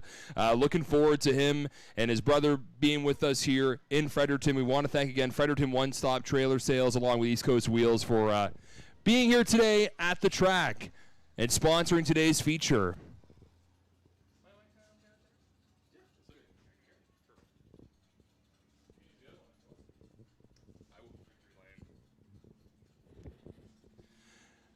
So the Atlantic Modified Tour will head off the racetrack as we get ready for our 35-lap feature here this evening. So if you're new to the Heart of a Champion Hot Rod Classics powered by Kimco, we've been here before at 660 for Speed Weekend. It's been a couple of years, but we're happy to be here on the 4th of July, preserving maritime racing history, Canadian racing history, heck, even American racing history for some of the bodies and parts and everything. Older drivers, younger drivers, drivers who haven't driven in a very long time, looking to have a great day today here at 660. As Tim Elliott will close the fence, he'll get the ladder set up for Billy Powell Jr. to join Mr. Curry in the flag stand. He'll be our honorary starter here for our classic race today. You can get more on our series, by the way, at heartofachampion.ca and Heart of a Champion on Facebook. You know, actually, there are some old videos of this track when it was NBIS. And even the guy to the left of me, Canadian Maritime Motorsports Hall of Famer Greg Seward, has a number of laps here. And here come the classics, race fans, for race number 2 of 2026, led out by Miramichi's Stephen Curtis in the number 15. His first race of 2026, and he is driving an old Plymouth body. His partners include Stress Free Racing, the Handyman Dan's Home Improvement, Town Ford, John O'Show, and Robbins. On his outside will be Bondo Man from just down the road in Sheffield. In the Service Master Clean Moncton, Fredericton One Stop Trailers and Container Sales, Ellis Electric, Gullison Flooring and Renovations, Big T Trucking, Scott Pierce Remax, Sunbury Towing, Northeast Metal Roofing, TNL Motorsports, and DC Race Engines. Number 1, it's the new Brenda Lee. Number 1, Donnie Young. In the number 23, in the 40 Chevy Coupe, from Hilden, Nova Scotia, is former sportsman racer Chris Dingle for Lynn's Industrial, Move Scooter Rental, and SFR and CFR Chassis. Rolling off P4 is the founder of Heart of a Champion and the Don Biederman Tribute number 43. That is Pat Lawrence in that all-blue number 43 as the 23 comes to a stop on the back straightaway. He may need a little assistance there. In the other 43 from Gander, Newfoundland and Labrador, making the long haul is Brad Melindy in the Richard Petty Dodge Tribute. What a beautiful car that number 43 is. And he also is a proud partner of the Heart of a Champion Hot Rod Classics. He runs M&R Automotive Auto Pro in Gander, Newfoundland. If you're ever in the middle of the rock and you need some help, check out M&R. They're a proud supporter of this series, along with EIT Race Radios, Kimco, and Dartmouth Metals. And there's Chris Dingle in the 23 rejoining the front of the field. In the number 13, it's a Rolly McDonald tribute, but a driver very familiar with the Hot Rod Classics. Stacy Clements from Timberley, Nova Scotia, drives that number 13. His partners on that beautiful tribute include South Shore Sprinkler, Performance Edge Auto Parts and Accessories, Gautier Steel Framing, Weldon General Contractor, and signs by Chris. The 77 car is Bobby Hutchings, who was that close to winning a heat race earlier, so much so he was in victory lane. And this time, race fans, as we come around turn 3 and 4, let's give him a big old 660 wave to these hot rodders here for the Classic. Give them a wave and they'll wave back at you. They're excited to be back here at Speedway 660. Come on, turn 1 and 2. Give them a big wave as they come around the track. Bob Hutchings in the 77 Chevelle. Making his Heart of a Champion Hot Rod Classics debut is the 81 of Chris Ainsworth, and that is a Bobby White tribute, longtime NASCAR racer Bobby White. The old Chevy is back out for the first time. That car was built many, many years ago and is here today at Speedway 660. Making her Heart of a Champion Hot Rod Classics debut in the Pontiac Beaumont from Truro, Nova Scotia is Carrie Kennedy in the Dust to Dawn Construction and Mechanical number 37. And after going for a wild ride earlier, Southern Comfort missing the hood is the 12 Bobby Allison tribute, Jeff Ainsley from Lower Sackville for Robbie's Towing and Pedro's Boat Building. Race fans, it's time for the Fredericton One Stop Trailer Sales Classic presented by East Coast Wheels. We are green, green, green.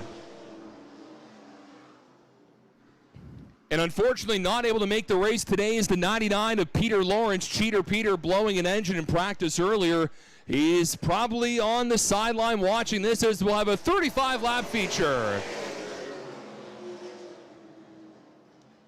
A little bit of gentlemen's racing, all about having some fun here at the track, as the 37 was having clutch issues earlier in practice, so looking to get that all worked out. Chris Ainsworth doing good so far in that number 81. Side by side for your front row, and really the front 7 are all bunched up together, and they will be coming up to the 37 to traverse around here shortly. The 15 and the 1 side by side, older bodies, and look at Stephen Curtis. Stephen looking for his first Heart of a Champion Hot Rod Classic win as they'll pass around the 37 of Carrie Kennedy, a new car to her. Still working out some gremlins in that 37. As the field will start to pass around that 37 car in a little contact with the 23, Chris Dingle getting around. And Donnie Young gets back up side by side with the 15. Two New Brunswickers going for the win here in this race at 660.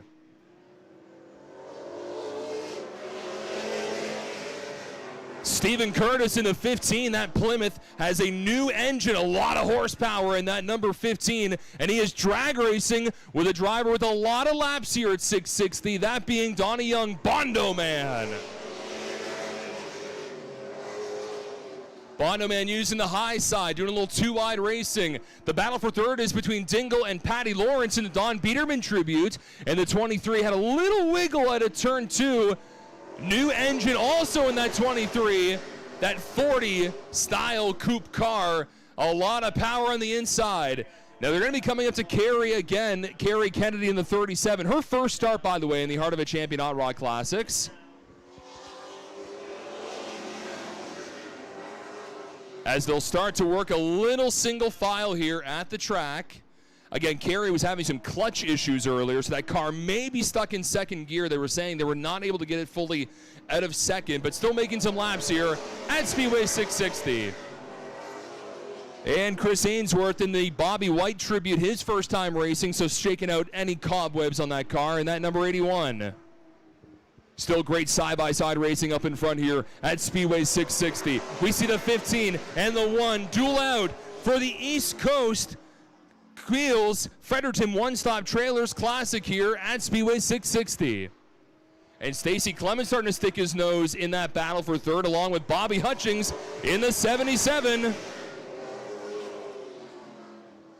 You could pretty much throw a blanket over the top 6 at the moment, make that more top 7.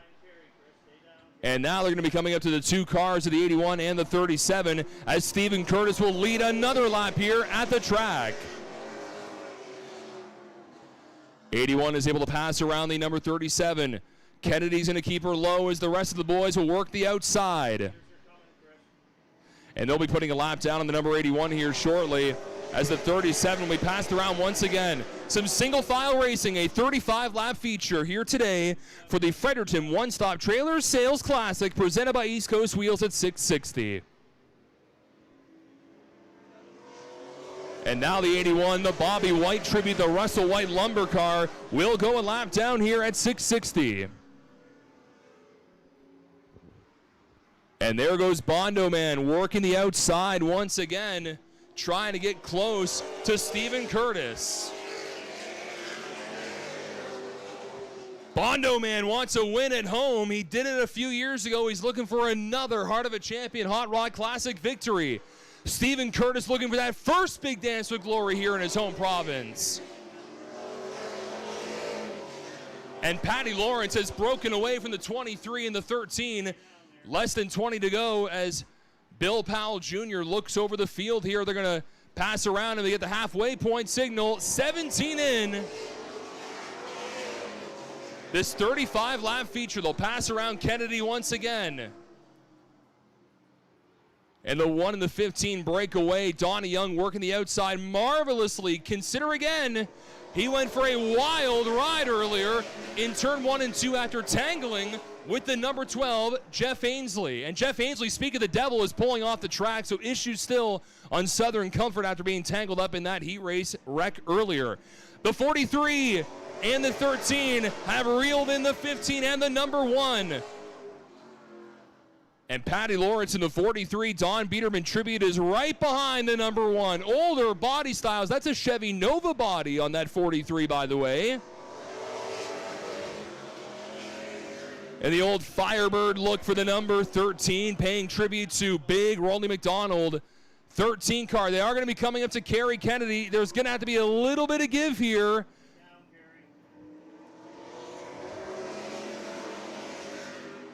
And Kerry will go another lap down. That will kill the run the 13 had going down the back straightaway as they'll all pass around that 37 car. 81 coming under threat to go a lap down as well. Clicking them off here at Speedway 660 for the Heart of a Champion Hot Rod Classics powered by Kimco.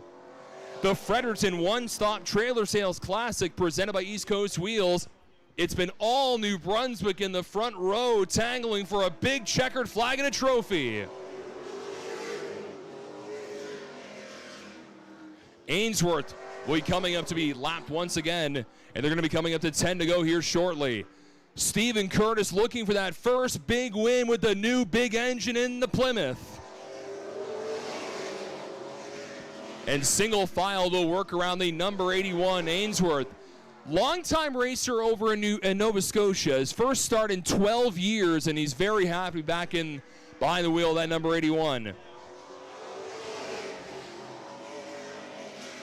And now click them off, 10 to go. You'll see the field come up again to the number 37. Lawrence will have to move up just a little bit in that number 43, the Don Biederman tribute, the Richard Penny tribute. Brad Melindy back just a little bit further. Can Stephen Curtis hang on for his first Hot Rod Classic victory here in his home province? He raced Mini Cup before. He raced modified tour races. He's never run this good, just like he is today at 660. Heck, even a podium would be a big thing for him. He's got some heat race wins, but never the feature. Top 4, throw a blanket over him, and Bobby Hutchings trying to catch up.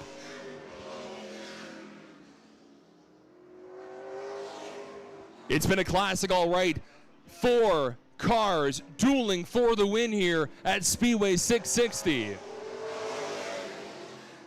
The 13 and the 1 between them, thousands of laps here at 660 when it was NBIS back in the day. A lot of racing for Donnie Young and the 13, Stacy Clemens. High five, 5 left to go in the Fredericton One-Stop Trailer Sales Classic presented by East Coast Wheels.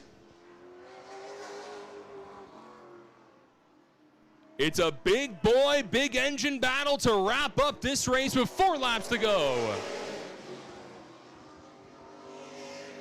Bondo Man looking high once again. Bondo Man wants to get another win in his home track. The number 1, the Bel Air, looking on the outside of the 15. And they are coming up to Ainsworth. Oh, the number 15, I think, tried forcing the 1 up a little bit. And now the 1 car is going to take advantage of the 81 being on the inside with 2 laps to go. Bondo Man looking to go back to victory lane, but can Stephen Curtis wrestle the lead back? They're coming up to a lap to go. Curtis got a little loose at a turn 2. Bondo Man high. Here comes Stephen Curtis with 1 to go. Now Kennedy's going to be in the way, and that's going to kill the momentum again for the 15. An assist by the 37 for Bondo Man. Donnie Young is going to win the Fredericton One-Stop Trailer Sales Classic presented by East Coast Wheels. Stephen Curtis, a valiant effort, finishing second, and it looks like the Rolly McDonald tribute, Stacy Clemens, will come home in third.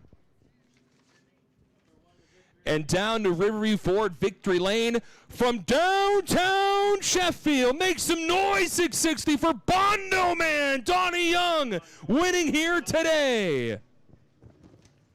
We'll head down trackside to chat with your top 3.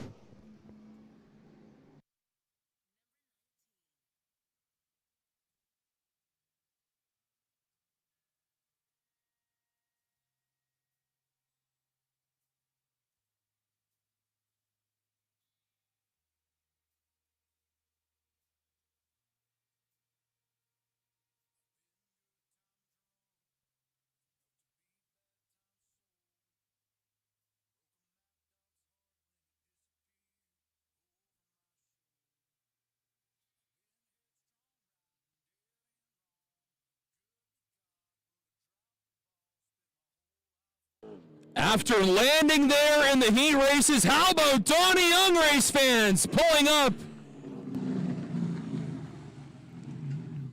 to Riverview Ford Victory Lane?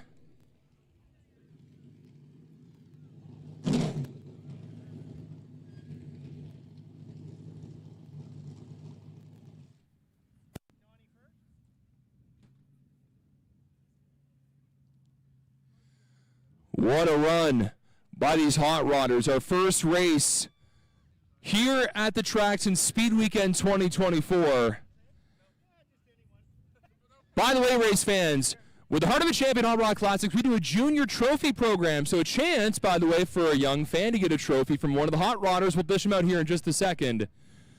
As his fiancée, Brenda Lee, shows up, give him a big congratulations.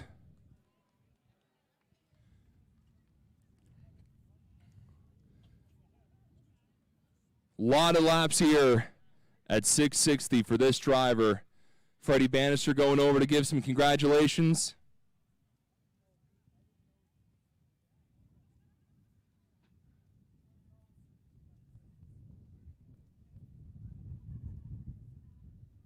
Throwing on the hat.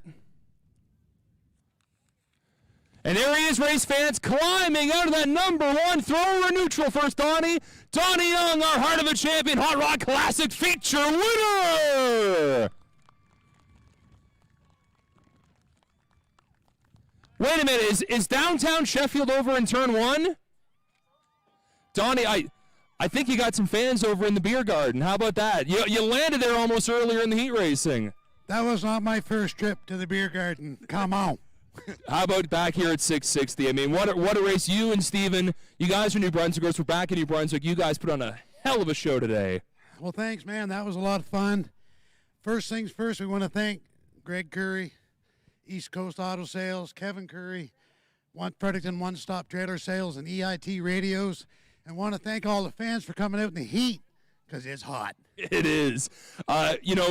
Obviously we don't want to see any cars tear up here, but, you went for a wild ride with Jeff Ainsley. Did you think the day was done earlier? No, that was just a little rubbing. Little rubbing. You're a vet here. What does it mean to you to get another feature win with the hot rods here at your home track? It feels really good here at 660. We've been coming here for 35 years. We know a lot of people in the stands. We know most of the racers, and it's just close to home. Everybody likes to be close to home. You got a lot of partners that are close to home in your car. Who do you got in the rig? Well, we'd like to thank, first off, Service Master Moncton, Fred One Stop Container Sales, Fred One Stop Trailer Sales, Scott Pierce, Remax. You want me to walk around the car with you? Okay, Sunbury Towing. My neighbors out in Sheffield, Big T Trucking. Hope a few of the boys are here today. And I'd like to thank my crew chief, BLT. Yeah. Gullison's Renovations, my brother, T&L Motorsports out of McAdam, Ellis Electric out of Fredericton, and DCR Race Engines from Holton, Maine. We took our engine to Holton, Maine this winter. What do you think? Is she working a little bit better? I think it worked pretty. Fans, did that number 1 car work pretty good today or what? Congrats, Donnie, on winning back at home.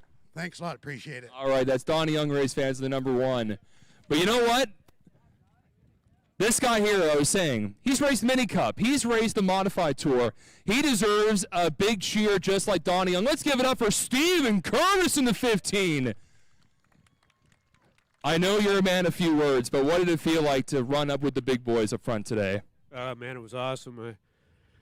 Car was good. Like, I had her down to Bob Lanes, and Bob and Ronnie set the suspension up for me, and Stacy finished third, and I got his engine. It's his engine, so I got to thank Stacy and Peter and all the guys on the tour for all the help. Fredericton One Stop Trailer Sales, East Coast Wheels, ETI Race Radios. Brett, you know, it's kind of, you know, hard to believe I'm standing on the podium with Stacy Clements. I mean, he's won everywheres, and he's quite an idol. You got a lot of great partners in your car. You got a lot of great crew here. The wife and John and his better half too, right? Yeah. John Lachey, he's been a big part of it. My wife Michelle and his wife Tammy and Timothy and Thane, they help me out a lot. Robbins Donuts have been with me for probably 12, 13 years. Town Ford Sales, Danny Underhill, the handyman Dan. Point Design. I mean, he took a bare canvas and made it what it is. So all the, thanks to him. Anything else? You're on the podium. It's great to see you. Ran with Donnie Young up in front for the win. I know it was. I kind of got behind the lap car a little bit, and I don't know. I'm too nervous. I didn't want to put Donnie up there, so I backed off a little bit till I got enough room to go around, and no, it couldn't run second to a nicer guy. It's all New Brunswick front row. Congratulations, man. God bless you. Thank you. Steven Curtis, race fans, hell of a show. And the one Nova Scotian to ruin the podium, I guess, is Stacy Clements, who, by the way, has taken a wild ride in turn 1, I believe, here. Yes, we had quite a flip here a few years ago, and you kind of got to be cautious, but it is what it is. I congratulate Donnie on his win. Steven Curtis, we had to get him power. I had an engine for sale. We gave it to him at a good deal, and obviously paid off for him. Just so good to see him run up front. I'd like to thank Fredericton One Stop Trailer Sales, East Coast Wheels, EIT Race Radios, and what a run, man. The lap cars kind of got us to where I didn't expect to be on the podium tonight. And it's all a big family thing. But to see, like you just said, about Steven Curtis and Donnie Young, especially Steven, though, and all New Brunswick front row in this province, it's pretty cool, right? And they earned it. Like, they didn't. That wasn't handed to them then. Them guys were racing hard, and I just said, we just kind of, the lap cars kind of made it real interesting, and everybody got through, and it turned out the way it did. Patty gave us a good run. I wouldn't have got by him and Ding, but the lap cars kind of gave me a shot at it, and we took it, so. Something lap cars and guys in your back and all New Brunswick front row. It was all different hot rod racing today, eh? Yeah, and you know what? It's all good. We had a good day. It was a hot day, and everybody got through, and I'm so excited. I'm glad we're back here.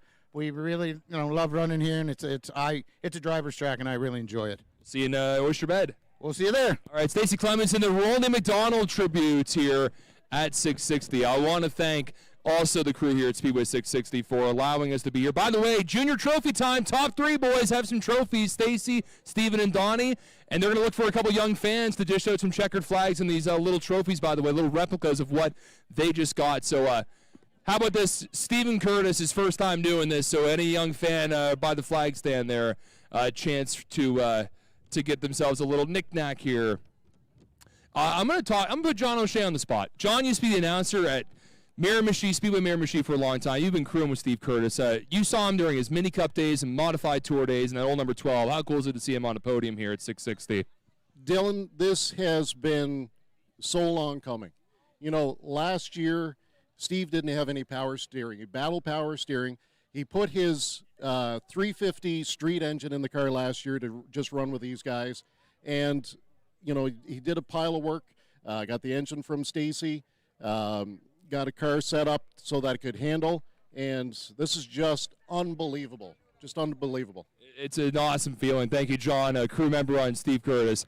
Again, race fans, we want to thank you for letting us be a part of the Super Late Model Series Day here on 4th of July. We love coming here. We missed you, and we hope we're back next year at some point. You can find out more about our series at heartofachampion.ca, Heart of a Champion on Facebook. Our next event is going to be at Oyster Bed Speedway in about a month. We're going to be with the Super Late Model Series for that race on August 1st. We hope you can join us on the island. Our next New Brunswick race will be coming up at the Mike Stevens Memorial at Petty International Raceway. We also are going to be at the Summer Class 250 at Scotia Speed World, Riverside Speedway in September, and up in Cape Breton at Bud Speedway at the end of October. Again, heartofachampion.ca for more, and we hope to see you down the road at a future race. Congratulations again to Donna Young, Stephen Curtis, and Stacey Clements. Heck of a race to wrap up this one. We want to thank the Currys again, Kevin and Greg, the Fredericton One-Stop Trailer Sales Classic presented by East Coast Wheels. Now it's time to get ready for a sportsman race, and there's still the Linex 150 to come here at Speedway 660. Awesome job, man. That was so fun. Thank you. I was like, oh no, the 37's going to get in the way again. Shoot. I didn't want to press the issue. Car was getting a little bit loose at the end of it, and I said, I don't want to. Yeah. So can't answer about it. That was a great race. Awesome race. All right, boys. We'll see you soon.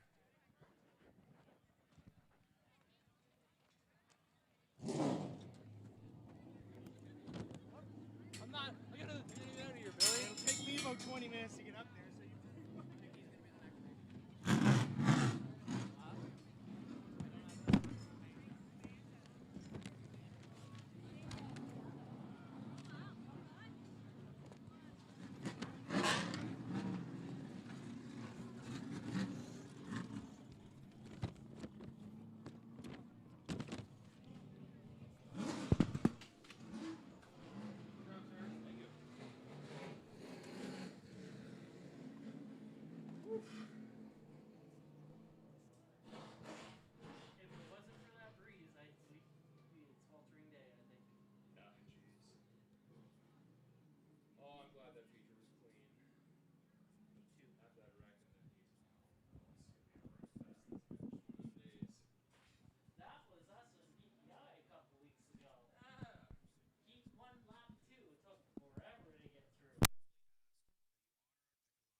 All right, folks, one more feature to go before the SLMS Linex 150 feature.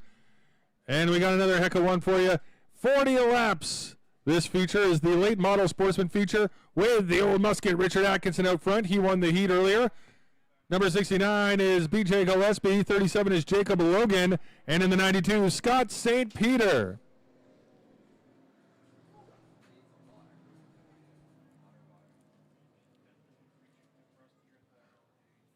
Hope to see you back here on July 18th with the Enduro Class 200, sponsored by Labrador Trucking. It's going to be quite the show. Love to have you back out here in the Geary Woods on July the 18th.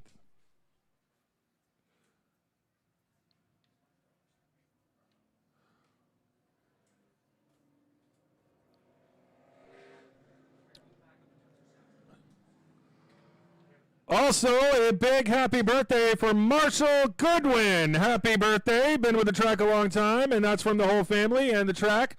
All of us here at Speedway 660. Big round of applause for Marshall Goodwin. Happy birthday, Marshall. Thanks so much for being here with us on your birthday. Some exclusive Ricky Bobby merch still available, I believe, as we are underway for our final feature before the SLMS Linex 150. Richard Atkinson is the Old Musket, and he is leading right now, as he did for the heat we had earlier. Jacob Logan in second with B.J. Gillespie and Scott St. Peter rounding out these four. 40 laps for this feature. And we'll see how things end here on this second to last race of the day.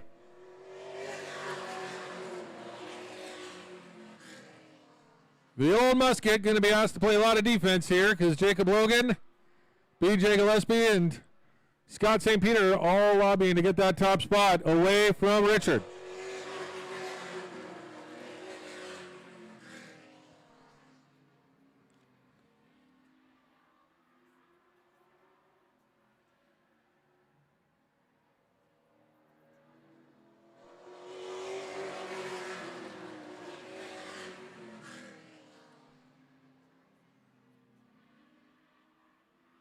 Coming back around, it's Jacob Logan in second. Gillespie hanging in there in top three. Richard Atkinson.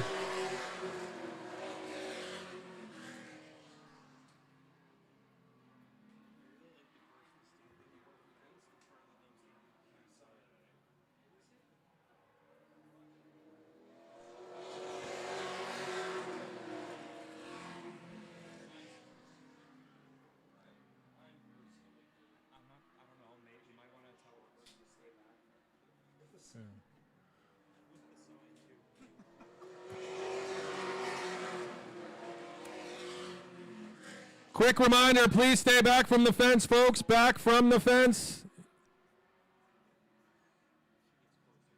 Young lady right there in front of you is a sign. Yep, please stay back from the fence at all times. Thank you. There's Jacob Logan getting to the inside bumper of Richard Atkinson, seeing if he can find a line to get by, but the Old Musket shutting the door.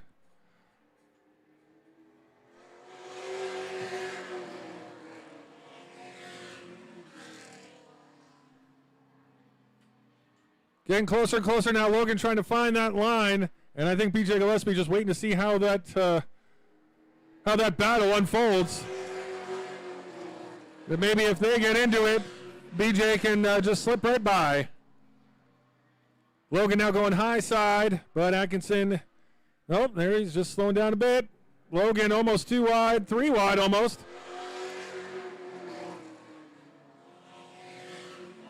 It's a party up front, and B.J. Gillespie getting into the back bumper of Richard Atkinson, enabling Jacob Logan to get by. Logan now in first place.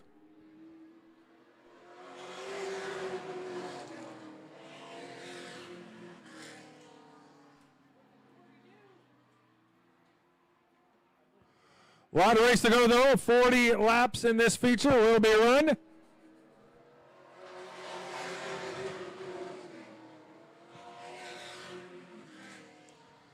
Want to thank all our sponsors, of course, and marketing partners. We would not be able to make any of this possible without you. And, of course, a reminder, no smoking or vaping inside the grandstands. And remember to butt out before walking away. When you leave the grandstands to smoke or vape, it's really important to keep our forest safe. Jacob Logan getting a bit of help there inadvertently from B.J. Gillespie. That slowed down Richard Atkinson, and Logan is your current leader with Gillespie in second and Richard Atkinson in third. 15 laps down to this 40-lap feature.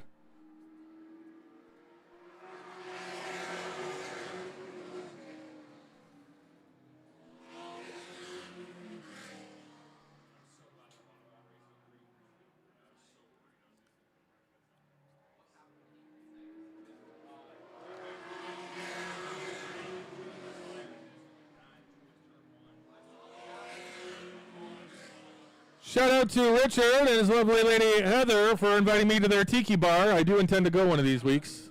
Sounds like a good time. Tiki bar, build them themselves. Always a fun guy, Richard Atkinson. And we'll see if we get him on the mic at the end of this race. Always a good show there, too. And what place will he finish? Jacob Logan running real well, increasing that lead with B.J. Gillespie in second. Scott St. Peter in the 92 car can't seem to get that car going in order to close that gap. 20 laps down, 20 laps to go. Halfway through this final feature. Before your final feature of the day, of course, the SLMS Line X 150.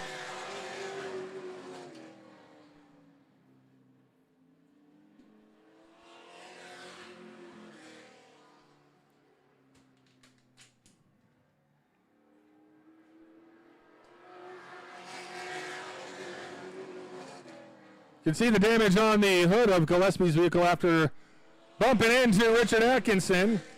Well, it certainly doesn't seem to be affecting the car none. Purely cosmetic from the looks of it.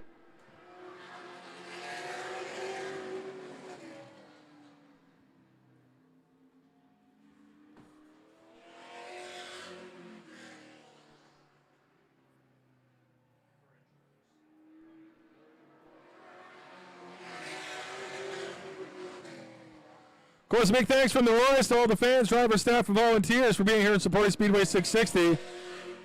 Truly grateful I can't do it without all of you. Brent Roy, race director, Tim Elliott, our flagman, Buddy Munn and the crew in the ambulance, fire and rescue, Tony and Sabrina McFarland and crew, Donnie and his crew in tech, and photographer Ryan Chapman, the best in the biz at what these people do.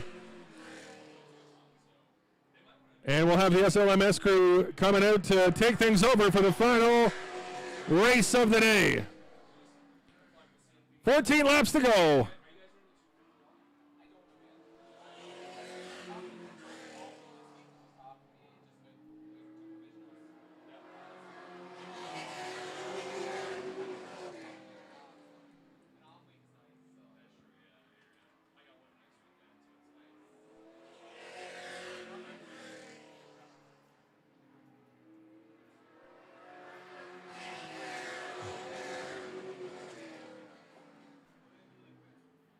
Quite spread out here to the top three, and Scott St. Peter is trying to get her going here.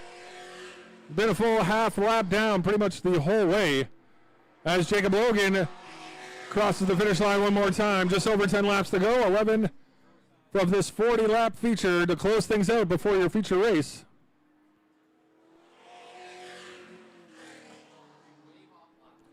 Thanks, buddy.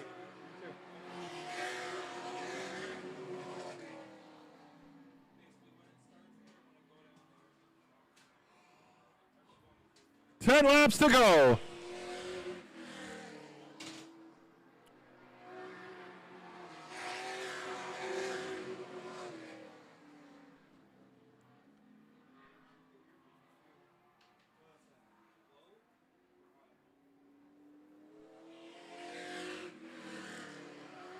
Jacob Logan, 8 laps to go till victory. Coming up on some lap traffic now of Scott St. Peter. BJ Gillespie trying to catch up, and of course the old Musket there too.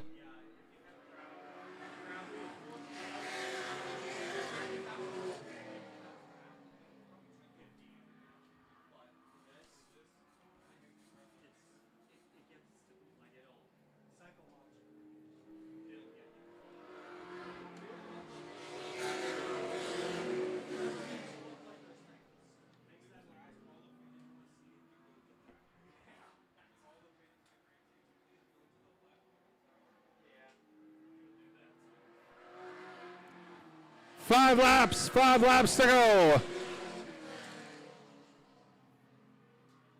Richard Atkinson led for the first 10 laps or so and then got into a bit of a nudging, if you will say, of BJ Gillespie. That caused Jacob Logan to get ahead. And he hasn't let it go since as the 37 car continues to lead. We've held the same 4 spots here for certainly the back half of the race. 3 laps to go.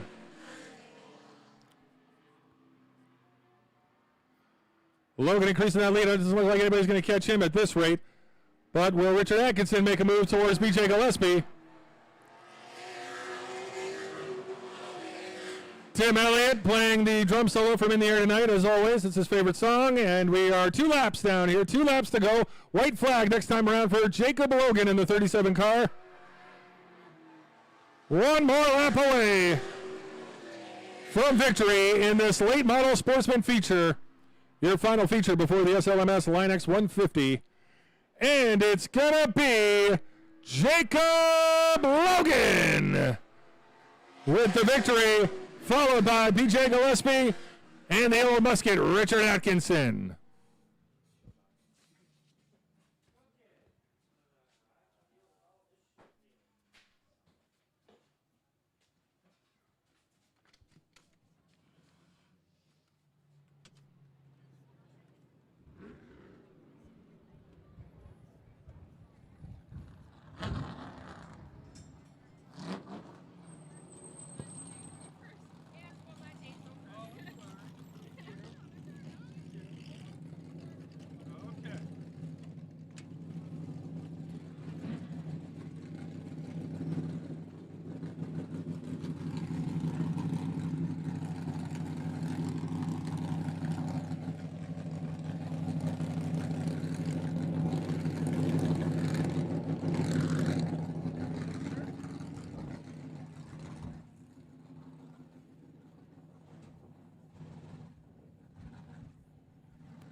Oh, when you run into Tim Elliott, you got to give him a big high five. There it is. The official Tim Elliott flagman high five. High five.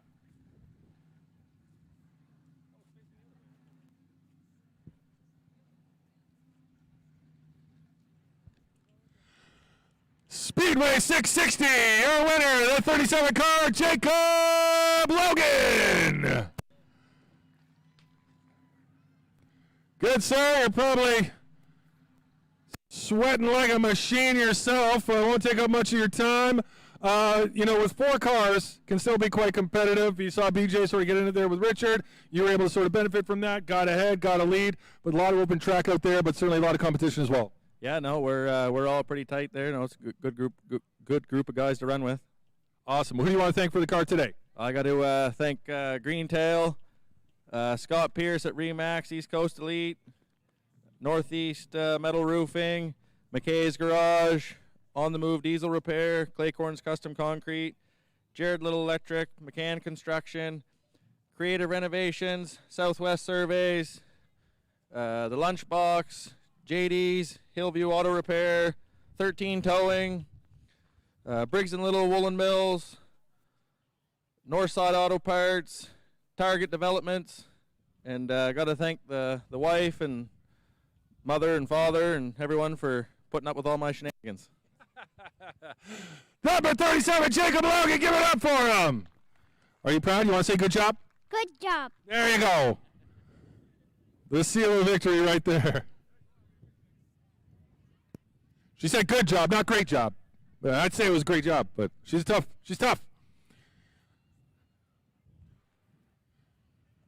As we meander on over here to the 69 car, BJ Gillespie.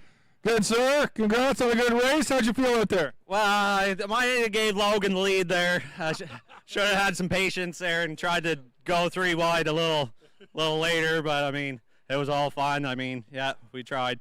That's great. What do you want to thank for the car today? Everybody honor all the fans that come out and the track that have us here. D. Gillespie and Sons, McKay's Garage, TM Burpee Drilling, J. Cole Trucking, Burgoyne Drywall, Riverside Painters. They're all Harris Renovations. They're all huge. They love the sport and they love what we do. So that's awesome. Let's hear it for BJ Gillespie in the 69 car. I almost feel like we should bring back the ice bucket just to put on you guys after all that gear you're wearing and all that hot car. All right. And last but certainly not least, one of my favorite human beings over here is the old musket, Richard Atkinson. Let's hear it for him, big time. Good, sir. I'm just going to hand you the mic. How'd you feel out there? Well, first of all, I thank you, everyone, for coming out in this hot, blistering day. Give yourselves a hand, all right? Friggin' right. You deserve it all. God bless you all for gracing this venue. First of all, I want to say thank you to Awesome Racewear, Charlie's Tire, NLG, Tucker's Auto Sales, Daryl's Machine Shop, Grace Signs, Hartsmith Enterprise, RV World, Parts City. Awesome Racewear, like I said. The car was really good. We've made some changes there this week, and the car actually was alive. You know, I thought I had it. I did, but anyway, things happen, I guess, in racing, and that's just where I'm going to leave it. But anyway, I'm real happy for BJ. I'm real happy for Jacob over there. Good for him. I hope he wins the championship again this year. Yeah, I want to say thank you to my crew. And I forgot one fellow here, BB Motorsports, okay? I forgot them. And all the photographers here and everything else. I'm going to shut up. Okay, here you go. The Old Musket, Richard Atkinson, everybody! The LA Sportsman feature, that is a wrap. We're going to hand it back up to Regan McCauley for the SLMS Line X Pro 150. Get ready, the big show coming up next for the 150 laps.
Alrighty, race fans, I think it's about time we start to get rid of a bit of the dead air here.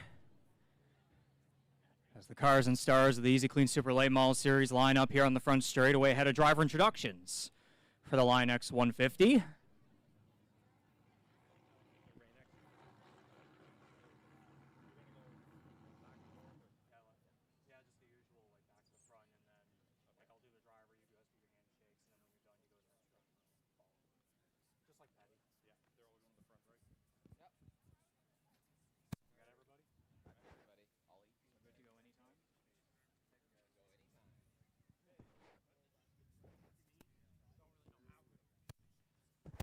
It looks like that's everybody. Year one celebration. Yes, I just heard right there, best of the best. I was going to follow that along there. Best of the best in Atlanta, Canada right here, lined up on the front straightaway. Ahead of our second and final race here in the Gary Woods here in 2026. We have the people from Line X Fredericton here, by the way. They'll go and shake the hands of all these drivers after we introduce them. We haven't been able to do on-track driver introductions since our season opener at Petty Raceway back in May, so I've been waiting to do this. Speedway 660, are you ready? No, you can be better than that. This is our second and final visit to the Gary Woods this year. I want to hear you loud and clear. Are you ready, Speedway 660? That's more like it. 18 of Atlanta, Canada's best. We start from shotgun on the grid in car number 11 for Hatfield. Auto body and glass. Still looking for his first career top 10 finish in a super late model. From Quispamsis, New Brunswick, please welcome Cal Hatfield.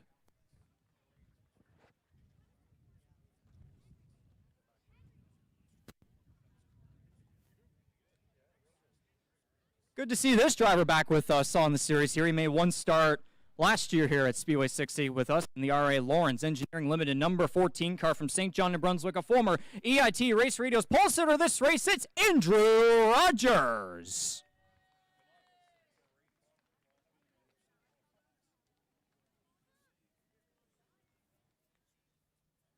Starting 16th. Hamscom's Auto Body, Hope City, New Denmark Auto, Rasmussen's Auto, and many other sponsors on car number 81. The driver from New Denmark, please welcome Ian Rasmussen. Former Speedway 660 Line X Pro Stock champion, by the way. Starting 15th. First Prince Edward Island driver here in our introduction. It's Prince Edward Island's Ironman from Crapo. Prince Edward Island, a former IWK 250 champion. Please welcome Kent Vincent.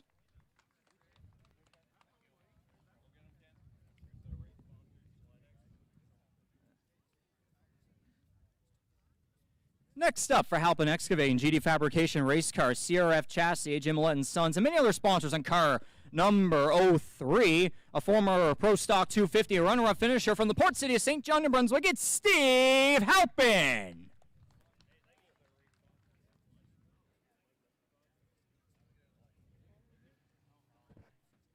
Speaking of GD Fabrication Race Cars, by the way, a special shout out to Jeff Armstrong, Vanessa Wilson on the birth of their new baby, John Joe Armstrong.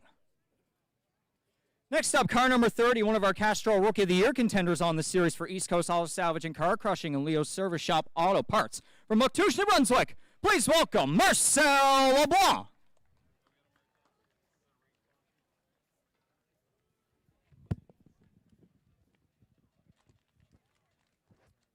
Next up on the grid, our previous winner on the series, and a bit of a different car back at Oysterbed Speedway this time around.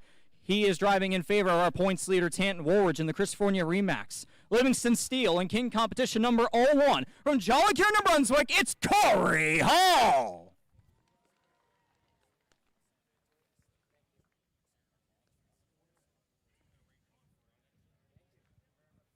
Looking for his first series win here in the Gary Woods in 3 years. To his inside in the NAV Canada, Chapman Brothers Construction, Heinz Paving. King Competition, Picket Care, Clamdiggers Restaurant, number 16, our inaugural series champion from Cornwall, Prince Edward Island, Dylan Gosby. 3 straight Max Pappas Innovations, otherwise known as MPI, Up on the Wheel Contingency Prize Award winner. See how much he can be up on the wheel once again here today in the Line X 150. In our next row, on the outside for AJW Mechanical, Kelson Industrial Group, and other sponsors on car number 54, another Castrol Rookie of the Year contender from the port city of St. John, New Brunswick. You can call him the Shark, but we refer to him as Clark Moore. Defending Line X Pro Stock champion here at Speedway 660. To his inside, from Shubenacadie, Nova Scotia for Coldstream Clear Distillery, Light Apple Beer, Velocity Machining Welding, many other sponsors for Braden Langell. We got a couple fans over there. Good to see.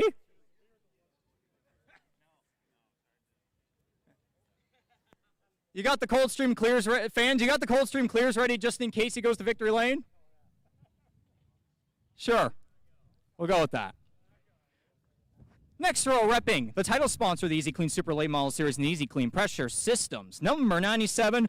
Yes, Bruce the Moose, the mascot of Easy Clean. Yeah, there it is. There's the support. From Hampton, New Brunswick, please welcome Chris Duncan.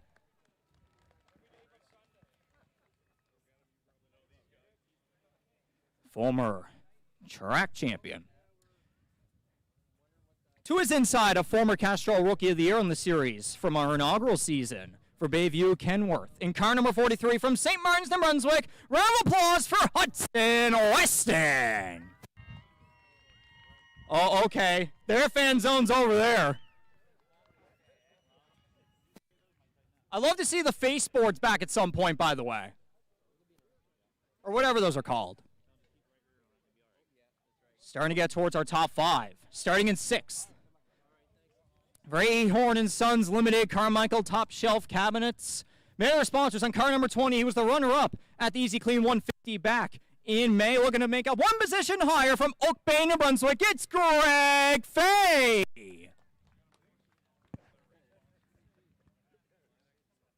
Also finished runner-up in local Line X Pro Stock competition here last weekend, here in the Geary Woods. To his inside,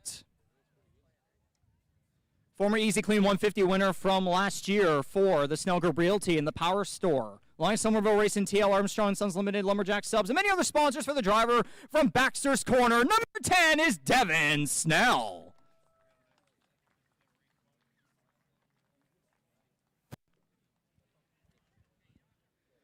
Now to our top 2 rows. I see, Camden, we've come up with Daisy for the name, I see. Is that correct? Yes, all right. From Big Orange to Daisy, I guess we can call it, for Service Master Clean Moncton, CSN Collision Center Dana's, and many other sponsors on car number 1 from Harvey, New Brunswick, Ryan Messer.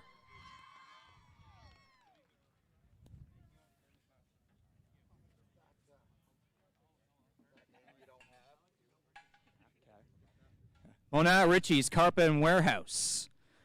St. Louis Bar and Grill and other sponsors on car number 88 from Rick Jabucto Road, New Brunswick. Please welcome the 88 of Kevin Moore.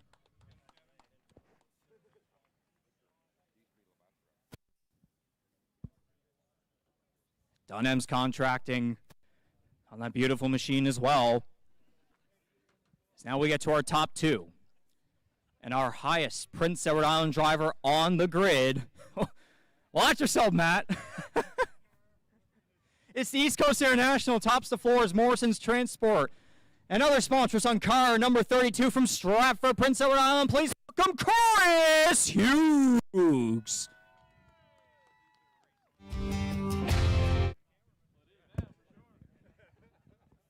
Starting on pole, the EIT Race Radios pole. For Doherty Right-of-Way Services, Warren's Auto Care, Lonnie Somerville Racing, and many other sponsors on car number 23, a former Speedway 660 winner on the series here last year and a former Pro Stock 250 champion from Barnesville, New Brunswick. Biggest round of applause of all for Lonnie Somerville.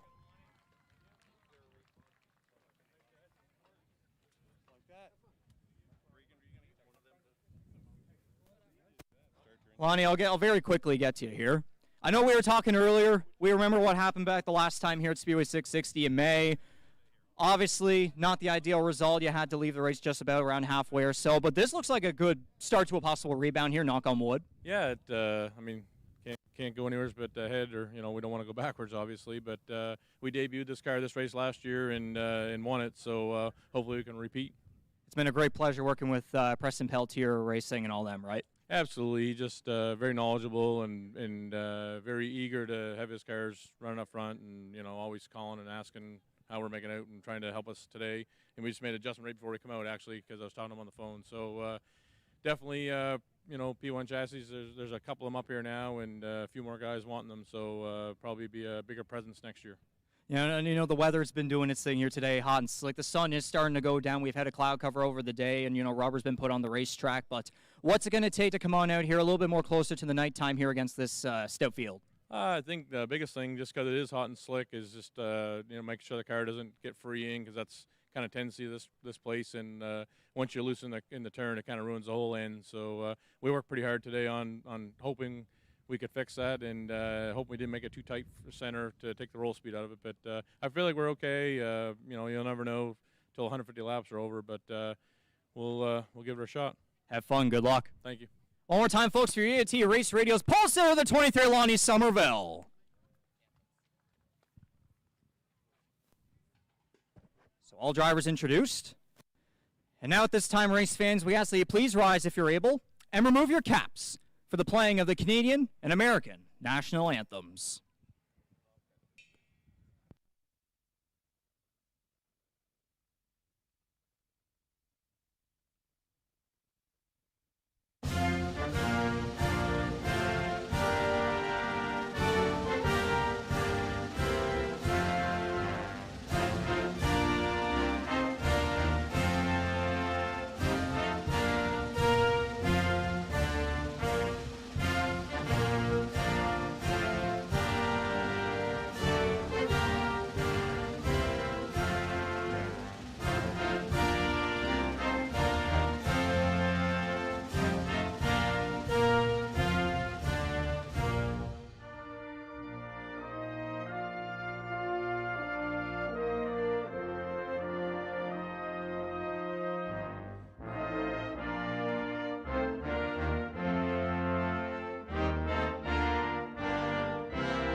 Thank you.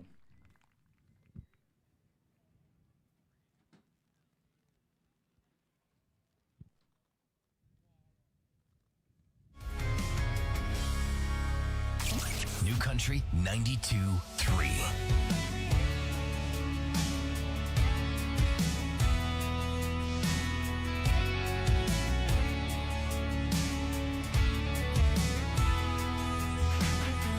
I'm a dirt road in the headlights. I'm a mama's boy. I'm a fist fight, kinda county line, kinda cold beer, little hat down, little John Deere. I kinda give a damn, I kinda don't care. You see the girl standing right there, she loves a small Of course, drivers continue to prepare your cars for 150 green flag laps presented by Linex Fredericton.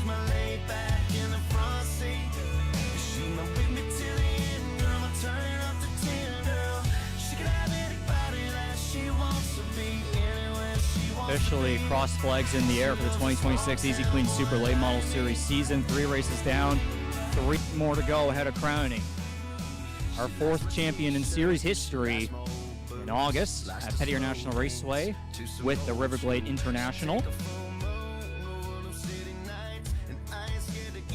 As has been said multiple times too, our 2nd and final time in the Geary Woods this year.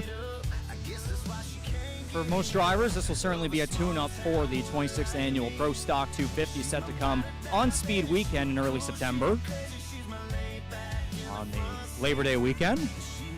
By the way, if all driver, whoever is ready to go, by the way, crew members, please hold a thumbs up. We'll know that you're ready to go. 150 green flag laps, $4,000 to win, by the way, each Easy Clean Super Late Model Series event. Ashton Tucker taking the win at Petty. Tanton Woolridge, first career feature win here. Corey Hall, of course, substituting for Woolridge. He got the win in car number 83 at Oysterbed Speedway.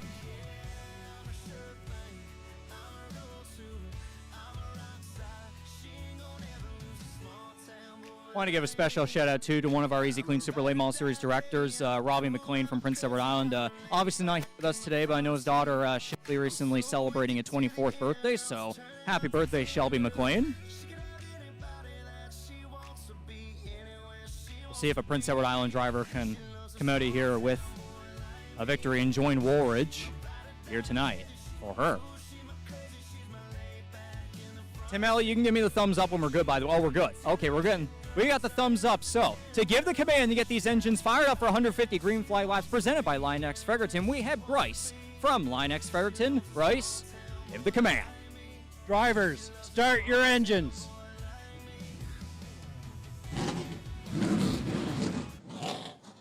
And so the engines have been fired up here from 18 of Atlantic Canada's best. It's the Linex 150, round number 4 in the Easy Clean Super Late Model Series in 2026, set to go green in just a couple moments.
And so, the field will line up double file here as they were on the front straightaway, but now rolling behind the Speedway 660 Riverview 4 Lincoln Pace truck, the Easy Clean Pressure Systems van, and the Linex Fredericton truck as well.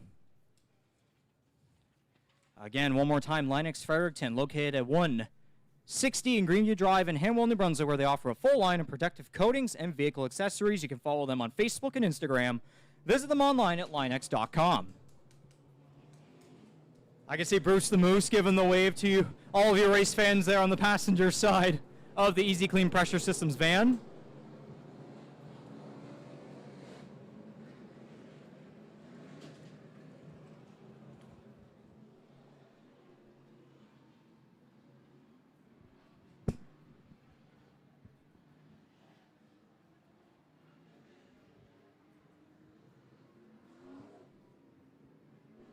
What a beautiful sight, a beautiful sound here. And it's hard to believe this is already your second and final time here in the Gary Woods in 2026.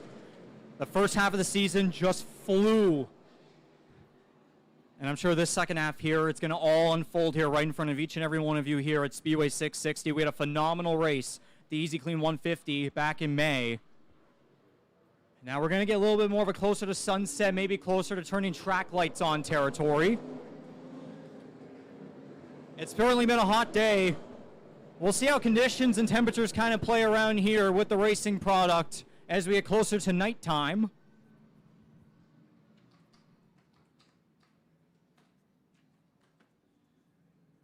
So the Easy Clean Pressure Systems van, the Line X Fredericton truck, will head back off, and the entire field will come in behind the Speedway 660 Riverview Ford official pace truck.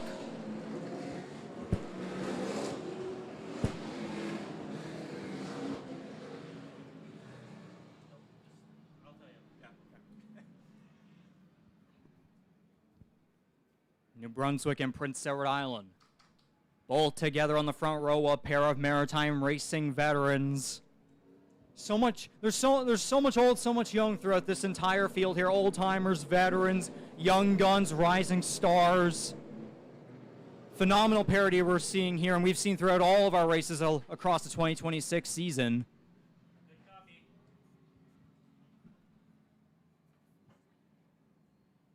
We've had a different winner every single race thus far.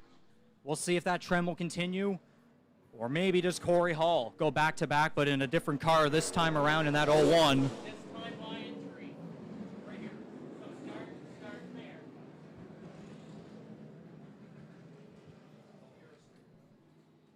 Folks, this time by, it's going to be the classic wave off. We want you up on your feet. Grab your hats, jackets, your next-door neighbor, whatever works. Get up on your feet. Wave these drivers off as they'll come around. Come on, get up on your feet. Wave these drivers off. They will wave back at you, saluting you for coming out and supporting them for round number 4 on the 2026 Easy Clean Super Late Model Series season, their final stop in Gary, New Brunswick.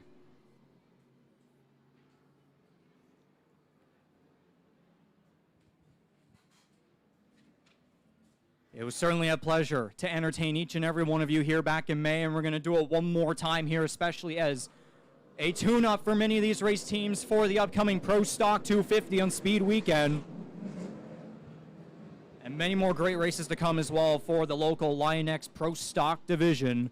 We'll see if that number 1 Orion Messer starting in 4th, second car on the outside. Will he keep his momentum going from last weekend? Not only did he return to local feature victory lane, but we'll see if he can do it on a regional touring series. Looking for his first series feature win in 3 years. It was our inaugural event, the Riverview Ford season opener 150 in May of 2023.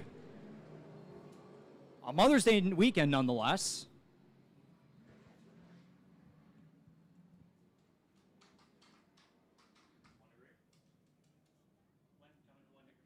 This time by, flagman Tim Elliott is going to signal to the field. 1 to green, race control telling these drivers it's time to get up on the wheel. They check their gauges, they tighten those seatbelts. This could be a long and grueling one here. 150 laps presented by Line X Fredericton. Speedway 660, round number 4 on the year, last race in the Gary Woods in 2026. It's Lonnie Somerville and Chris Hughes on the front row. To the green flag, we're racing.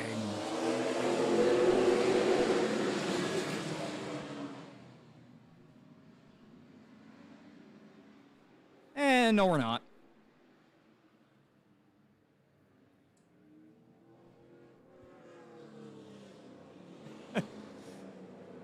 Yep, that was a botched start.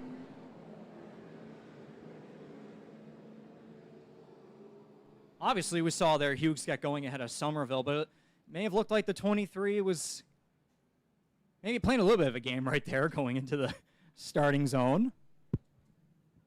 Which, of course, if we have natural cautions throughout this race, we will use the on-the-gas restart zone. So we'll try this again one more time, 1 to green. We'll try one more time. We can get a good start here Out of Lonnie Somerville, Chris Hughes, and the rest of this 18-car field, then we'll be off and running for the Line-X 150 round number 4. Let's try this one more time. The starting zone, green, flag in the air.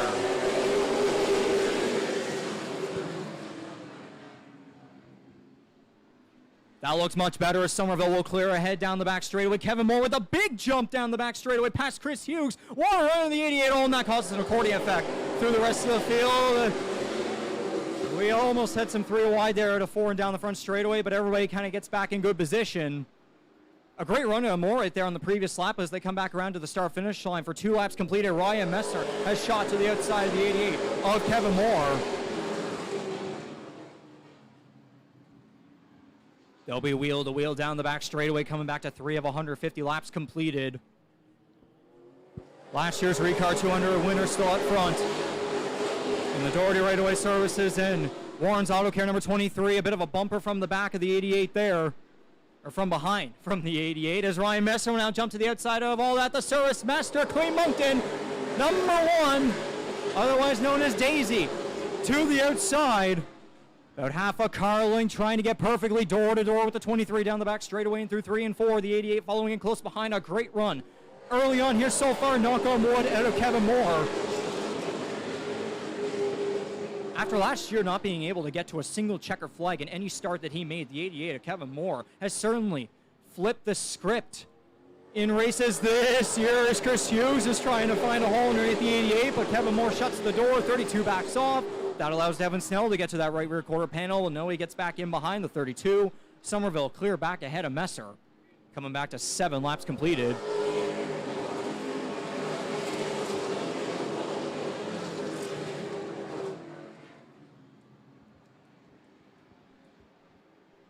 But as I was saying about Moore, very close the last time we were here to a top 10 finish. Put in a good run. There were a couple of incidents throughout the race, but at the very end, solid run. And he's had a couple of those here this year and looking to maybe have another one here in the Line-X 150.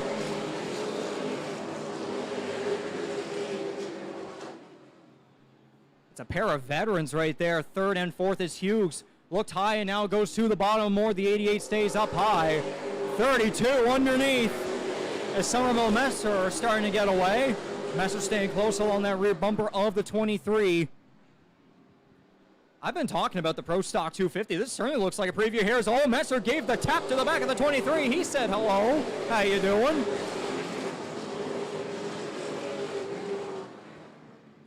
But now about a car length, car and a half now down the back and through 3 and 4. Somerville will come back to 12 of 150 laps completed. Moore and Hughes are still battling for that 3rd and final podium position. Meanwhile, in behind, it's Devin Snell hanging on a 5th at the moment. Messer jumps back to the high side of Somerville. So it's Devin Snell rounding up the top 5 at the moment. Somerville's going to lead that lap by a couple feet there over Messer. It's Hudson Weston against Braden Langell for 6th. Followed by Gosby, Corey Hall, Greg Fay, and Clark Moore. That's the battle for that final top 10 position between the 20 and the 54. And through all that, Ryan Messer has taken the lead here in the Line-X 150. It's Daisy going out front.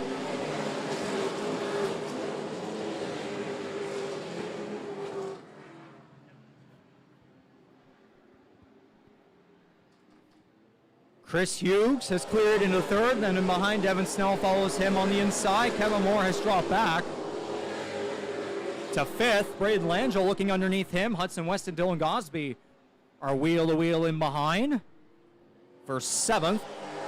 Moore sideways on the high side. That is causing him to continue dropping back here. That's going to allow Langell, Gosby, Corey, all the way up by Hudson Weston. Thought about 3 wide middle, but Fay was down there on the bottom, and Moore was kind of not allowing a whole lot of room there.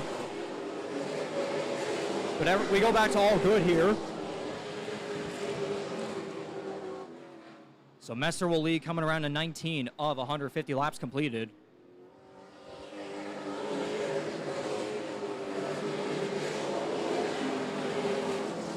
I will note that the procedures that we have here on the Easy Clean Super Late Model Series We do not have competition cautions. This thing could go green all the way to lap 150 if these drivers dare to go all the way under green flag conditions. I know the last time here at Speedway 660, the Easy Clean 150, round number 2 on the year. The first half was certainly caution-filled, and then we started getting some more long green flag runs, especially within the final stint. Final quarter so of the race.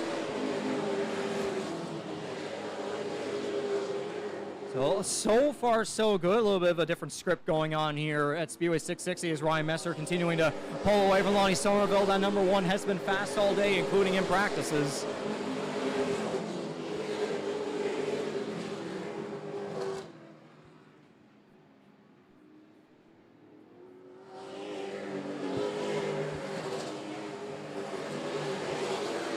So at 23 of 150 laps completed, it's Messer, Somerville, Hughes, Braden Langell against Devin Snell for 4th. Followed by Dylan Gosby, Corey Hall, Hudson Weston. A little bit of a pack going on in behind there towards the back of the top 10.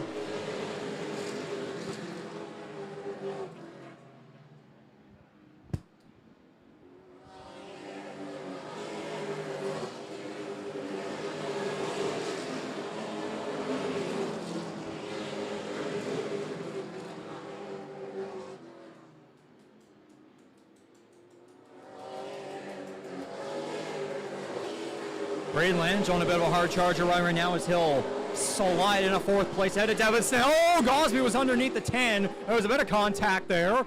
Corey Hall's now going to take advantage to the inside of the 16. Snell gets away. A pair of King competition cars dueling for 6th as Corey Hall continues to make his way up from 12th. Of course, Hall and Gosby, based on rules, procedural rules for the Easy Clean Super Late Model Series here in 2026, both of those drivers having to start in the back half of the field. Corey Hall being our previous winner on the series, he has to start in the back half of the field for his next 3 starts. And then it was 2 remaining for Gosby heading into this one as he had accumulated multiple podium finishes.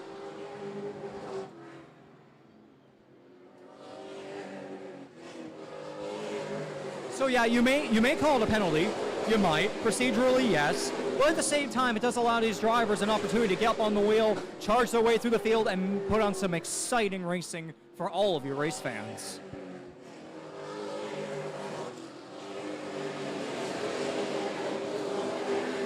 Ryan Messer is long gone, along with Lonnie Somerville as well.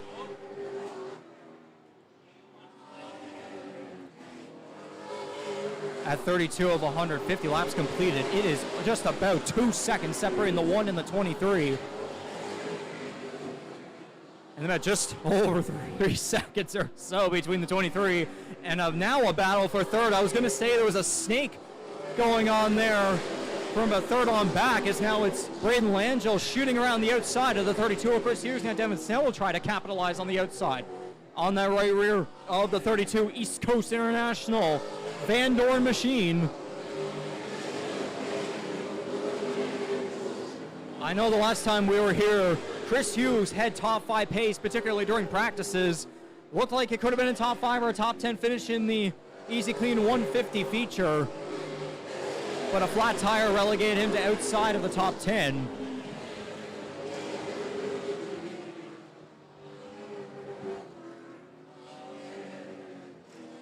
And certainly been leveling up his efforts and his results compared to the past couple of years. It's been the happiest and most positive he's been racing the 32 Super Late Model in a very long time, and it's great to see him competitive and running up towards the front here with the Easy Clean Super Late Model Series. Ryan Messer still leading with 37 of 150 laps completed.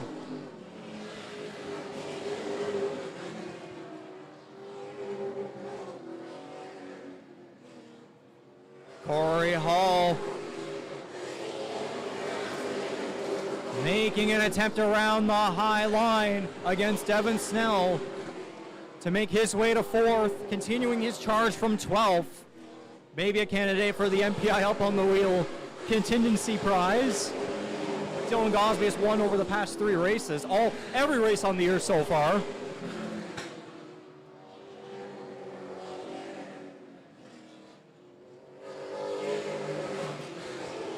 And obviously a different car, different equipment, a different piece for that 0-1 with Corey Hall behind the wheel in relief of points leader Tan Woolridge. Just trying to bring that whole car home in one clean piece at the end of 150 green flag laps and trying to keep that 0-1 in the points lead. It's 10 points separating just the top 3 alone between Woolridge, Messer, and Gosby. But at the same time, do not count out that 0-1 of Corey Hall. It's been a little while since he's won here in the Gary Woods, especially with us. But if the opportunity for a win does expose itself at the end of this one, no doubt he is going to go for it the best he can. I know Tan Woolridge certainly did back at the Easy Clean 150 with a very, very clean effort against the 20 of Greg Fay for the win with 30 laps to go. I'm not sure if we'll see a possible deja vu here, as Messer's going to put Andrew Rogers a lap down. Braden Langell has closed in quick on the 23rd. Lonnie Somerville, he's looking to the bottom. They're going to be about perfectly door-to-door at a 2 and down the back straightaway. Messer coming back to 45. Laps completed. Langell wants to stay on the podium in Speedway 660 competition just like he did back at the Easy Clean 150.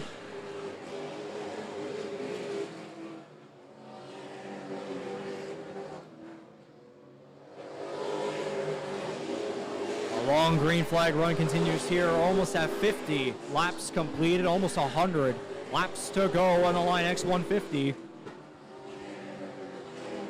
A little more single file throughout this entire field as Langell's going to clear Somerville down the front straightaway that time with 47 laps completed. We all knew Langell had the fastest car of the entire field back at the Easy Clean 150 in the early going. Ultimately had to settle for third in what was just his second super late model start here in the Gary Woods. He made his first at the Pro Stock 250 last year. Lando's trying to get back within the mix of the championship picture as well after some recent tough finishes.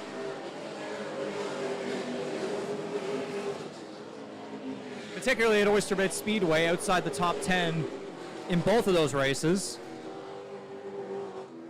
Unfortunately involved in an early multi-car incident at the Universal Truck and Trailer 150 and was just not able to rebound. Ultimately finished a couple laps down. But it's a whole different ball game here so far in the Line X 150.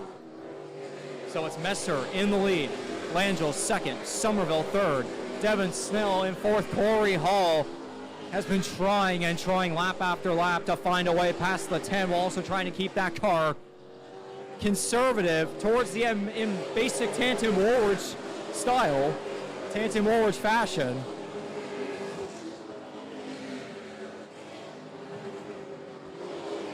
I know Somerville's going to be hungry to be able to finish out this one, and whether it be on the podium, top 5, or even maybe get a chance at a win maybe later on. Get back up there where Ryan Messer is right now as he continues to lap cars. He'll be hungry to bounce back from his DNF at the Easy Clean 150.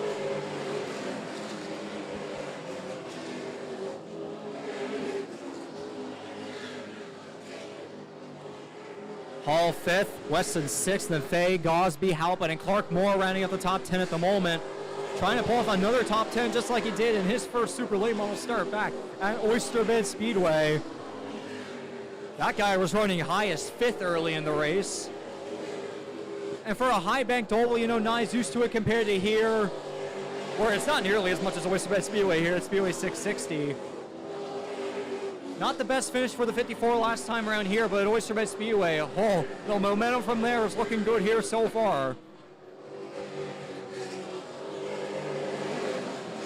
So Messer's gone past Rogers, Hatfield, LeBlanc. Next up will be Ken Vincent for lap traffic, and Kevin Moore has really fallen down the grid here. He is back to 13th.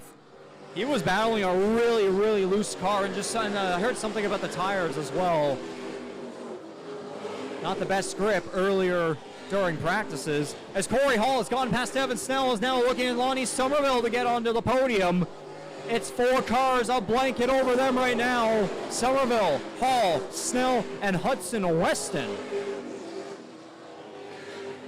Hall underneath Somerville. Weston did give it a bit of a shot there underneath Snell, but has backed off for now. Fender to Fender, the 01 and the 23. As we continue this long green flag run, Messer now will come to 61 of 150 laps completed. As Ken Vincent was sideways there a little bit there through 1 and 2, it just barely caught my eye on that one. All starting to pull away from Somerville. Devin Snell looking underneath the 23. Followed by Weston, Gosby, Fay, Halpin, and more still your top 10. Chris Hughes just outside. A couple of car lengths back of the 54.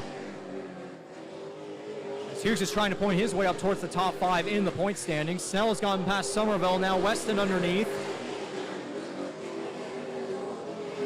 I must say for that 43 of Hudson Weston, consistency has been the name of the game for that. Former Castrol Rookie of the Year on the series, quietly putting together those top 5s and those top 10s.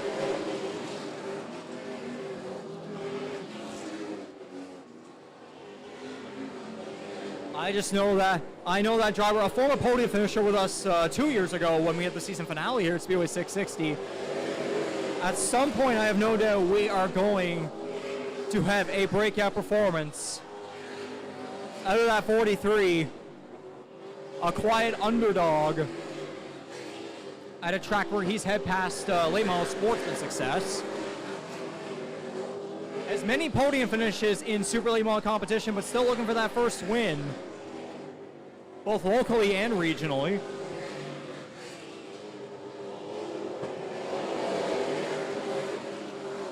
Now it's Gosby's turn to attempt to get past the 23. That is for position number 6. Gosby ahead by half a car length.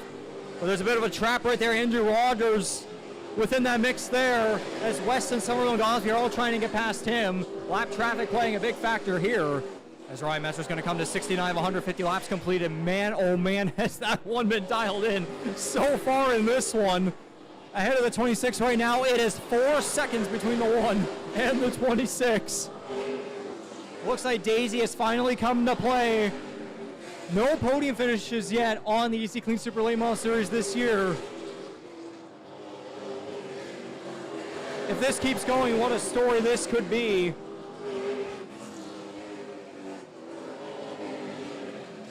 But it's still, I won't say early necessarily. We're just about approaching halfway through the Line X 150. This one has been clocking by quick, lap after lap.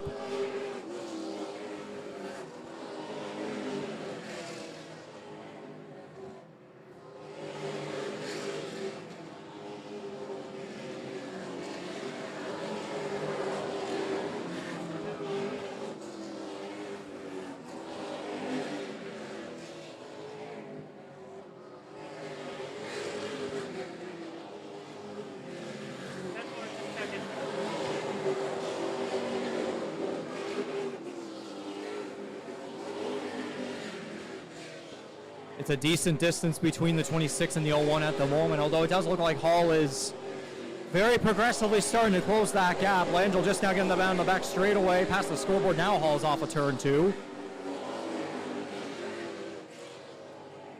If at some point we were to get a clam digger's caution, it'll be very interesting to see what might happen if these cars all come back packed together. But right now, these drivers are putting on a whale of a show. Good, clean racing, some bumper-to-bumper action. Some of these drivers are not afraid to get up on the wheel and maybe press doors just a little bit. But so far, so good, knock on wood, as we are halfway through the Line X 150. Messer now again to 77 of 150 laps completed. It's been pure domination by Messer ever since he took the race lead early in this one.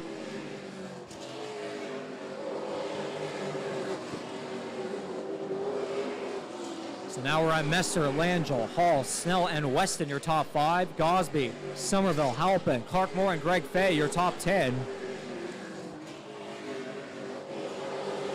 Messer's lap Chris Duncan, Ian Rasmussen, now getting past Kevin Moore. Up next is going to be Chris Hughes. And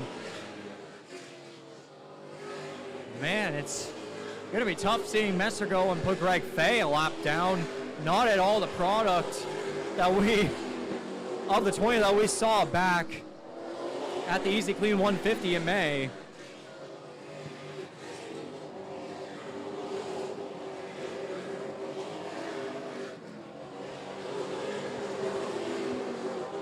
It seemed like speed wasn't really in favor of the 20, at least in the later practices. In that first practice, when the track was a lot slicker and these drivers were struggling a little bit more and weren't able to get into the 13s yet with practice times, it seemed like Faye had a good car right about there, but then it seems like everybody else has found just a little bit more underneath their machines here in this one. Well, I do remember the mindset that AHH Motorsports team did have back at Oyster Bed Speedway when brake issues caused them to go a couple laps. And we saw in the pits, as I say that, Greg Faye is off to the pits. That's a heartbreaker. As I was saying, their goal was to not DNF, and they didn't, even though they finished towards the back of the field, almost last place. But they returned to the racetrack, struggled with basically no brakes on the front or the back. And they came out with a finish, which still helped them at least decently in the points. But that right there is certainly not going to help that 20 team at all. Again, a heartbreaker. As it still remains all Ryan Messer. He'll be coming around to 86 of 150 laps completed. We continue to log laps here in what has been a quick, fast-paced Line X 150, but again, remember the Easy Clean 150, it was the early stages where we saw a multitude of natural claim diggers cautions. This time around, though, maybe it's the second half decides to, maybe there's a completely flipped script here. You never know what could possibly happen here in the Gary Woods. This racetrack has a lot of character, and it can bite you very quick and without any regard.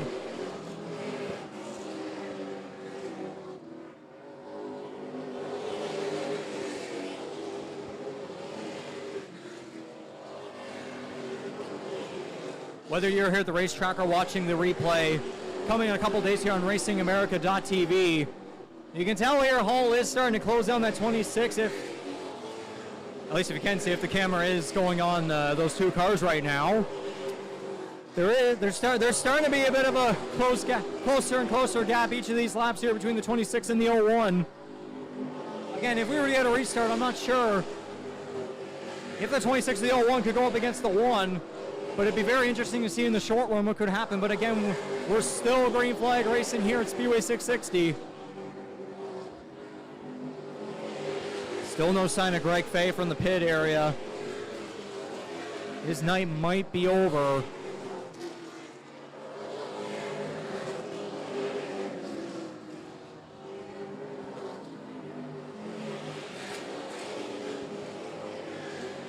Yeah, we're only at over 22 minutes a lap so far based on timing and scoring right now. Might be in line for the quickest Easy Clean Super Lane Model Series 150 lap feature that we've had in history.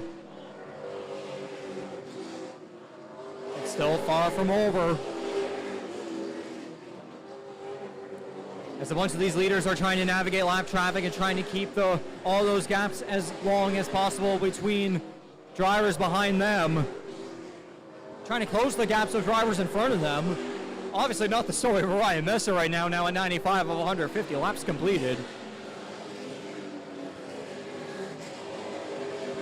As he's looking to put Clark Moore a lap down here.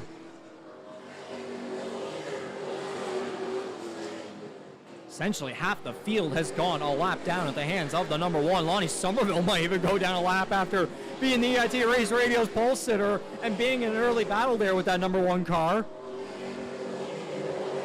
Crazy how things can change here on a dime at Speedway 660.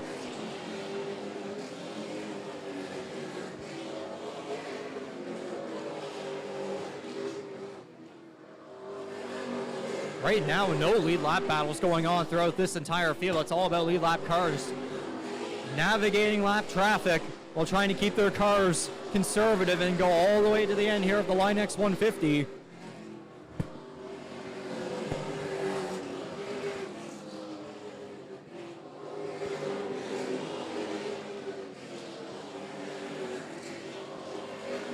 This one's been going by quick. Not a whole lot going on. But man, oh man, you gotta appreciate the performance out of Ryan Messer in that Daisy number 1 Service Master Clean Moncton machine.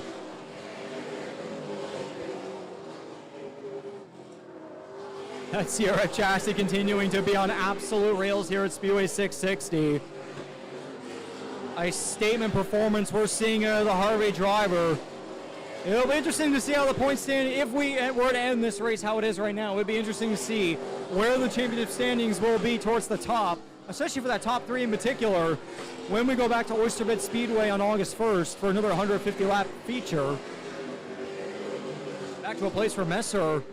If he had just a little bit more speed under that number one, he could have fought for the podium.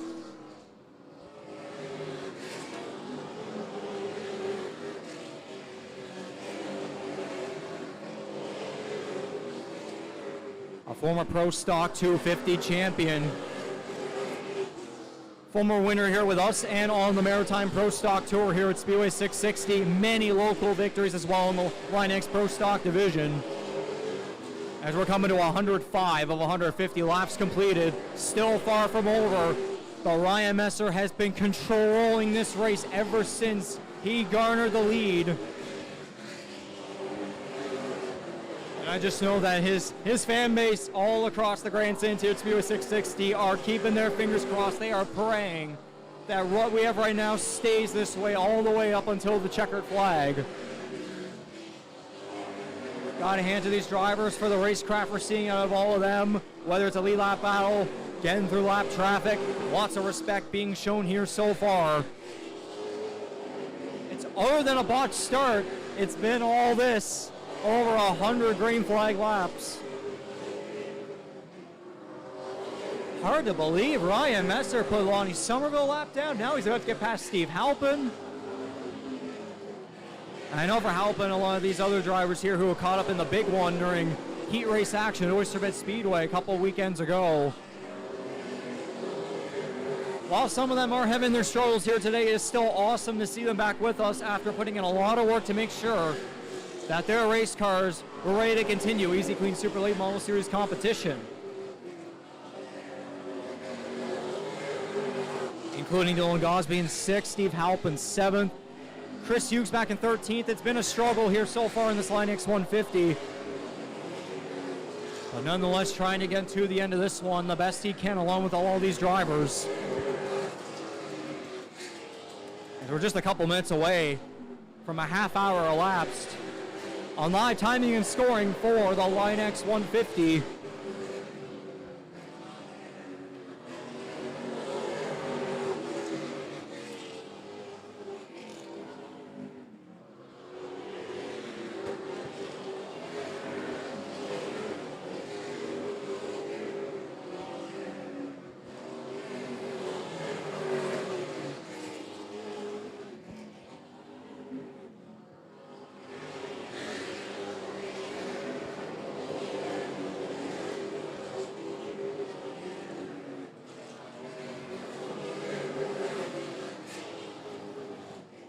We do have one lead lap battle here. Heating up just a bit. It's between Lonnie Somerville and Clark Moore for 8th right now. As Messer comes to 115 of 150 laps completed and 35 laps to go on the Line X 150. Moore gets ahead of Somerville. That's a pair of Lonnie Somerville racing cars right there. I know Somerville has helped Moore a lot in recent years, ever since Moore got into the Pro Stock.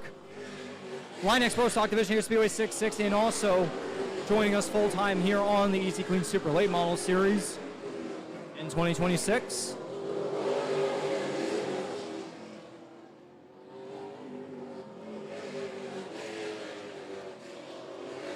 I don't know if you say it's a matter of if or a matter of when it comes to this continuous green flag racing, whether or not we could have a clam digger's caution. The more and more racing we keep doing here, the more and more we're getting closer to, if we were to get a late race yellow, it could be a late, quick shootout for the win. Obviously, Ryan Messer does not want that to happen right now. He is comfortable where he is.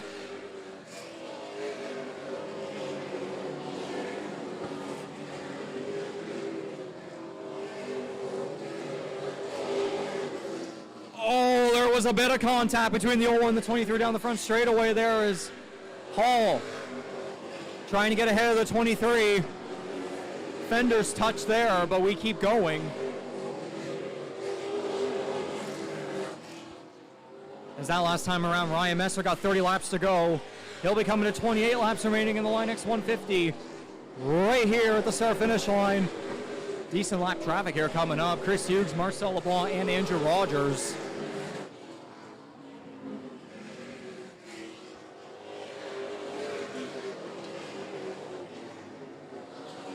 Hasn't been the best of races here for Andrew Rogers in car number 14, making his first start with us this year, a former EIT Race Radio's pole sitter of this event 3 years ago.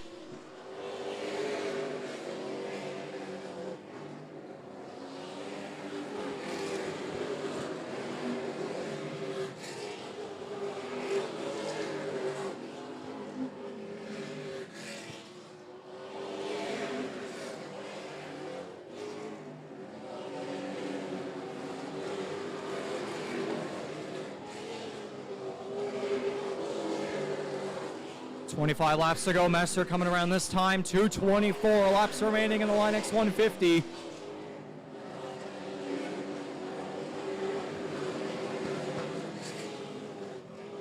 We'll see if there's a ticking time bomb here as this racing continues to go on.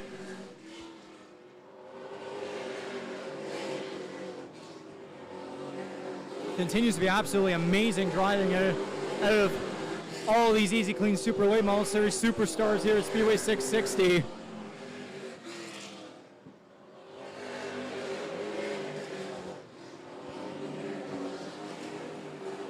I said earlier, no competition caution means we could go all the way, and we certainly have gone all the way. Just over 30 minutes now elapsed.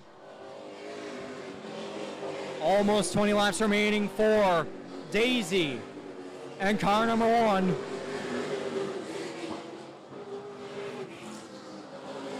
A new look compared to the past Big Orange of Harvey's Ryan Messer.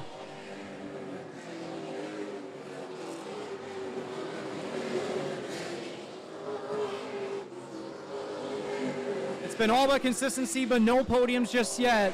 And now Messer is 19 laps away from not just cracking the podium for the first time this year on the series, but finally making the glass slipper fit again for the first time in 3 years.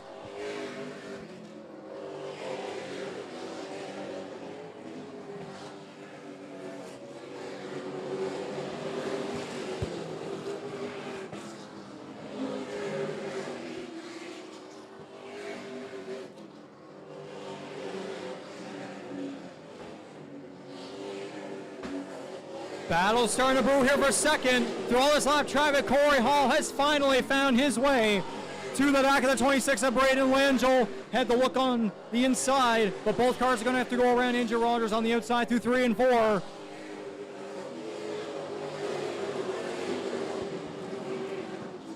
If we get a claim to caution, this could make things interesting right here. Win-wise, as it still remains all Ryan Messer now with 15 laps to go in the Line X 150. It's Hall against Langell. Contact made down the front straightaway. Leaning into each other.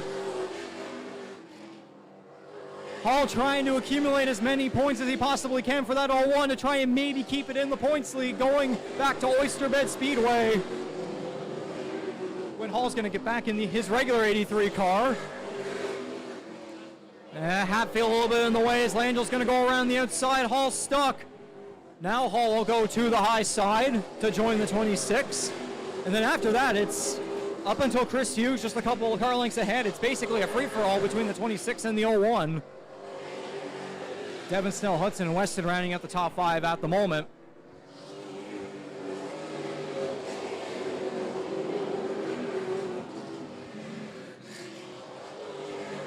$11 laps to go for car number 1.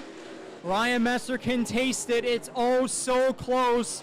That first taste of victory in the Easy Clean Super Late Model Series since our inaugural event back in 2023.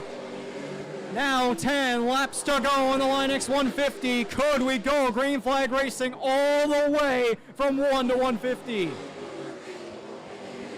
Since Messer got that series win 3 years ago, It has been all about trials and errors ever since. Many podiums, many frustrations. Oh, there's contact between Hall and Ulrich as Hall jumps around the outside of the 26 for second place. Keep an eye on this battle as Ryan Messer will now get to 8 laps to go. It's a couple of points per position here for that 0-1.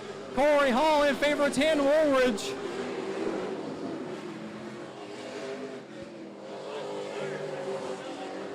And Hall's gonna clear Langell for second. But still a long ways away from Ryan Messer, who's basically on the other side of the racetrack at this point. Messer will be coming to 6 laps to go on the Linux 150.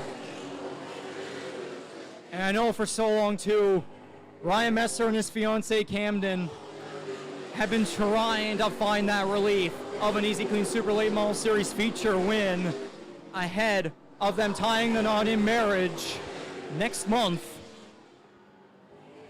just before our season finale at Petty International Raceway.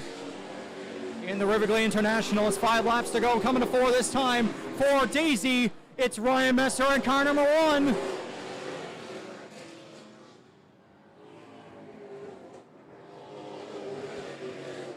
A storybook performance, could be a storybook ending here. Absolute dominance. One last weekend in local Linex Pro Stock competition. We're gonna go back-to-back in the Geary Woods and finally get back in the rearview for Lincoln Victory Lane Regional Touring Series competition. Popsicle 6 in the air, 2 laps to go over Harvey's Ryan Messer.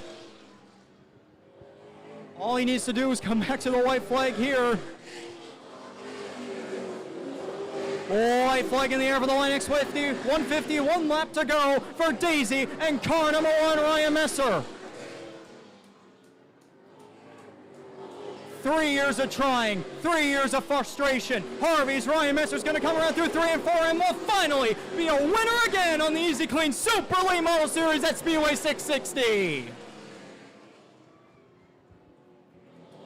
Corey Hall second, Braden Langell third, for the second time in a row at Speedway 660. Fast race, clean race, green flag racing all the way through, and it all ends with win number 1 for Daisy, an Easy Clean Super Late Model Series feature win number 2 for the first time in 3 years, Ryan Messer!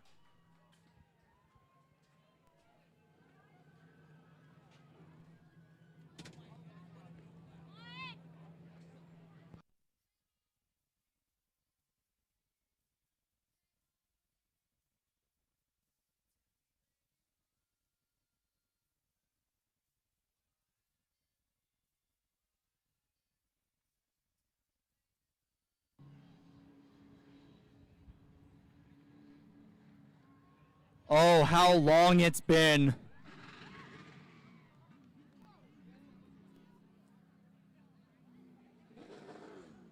A popular win, no doubt.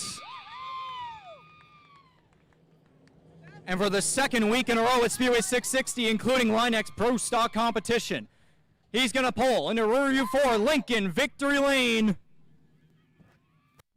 And we'll see how this plays a part in the championship point standings heading back to Oysterbed Speedway in August.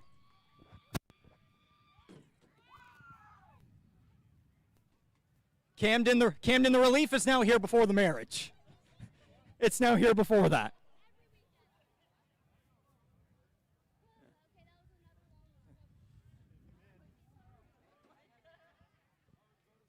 Lots of family, crew, lots of support.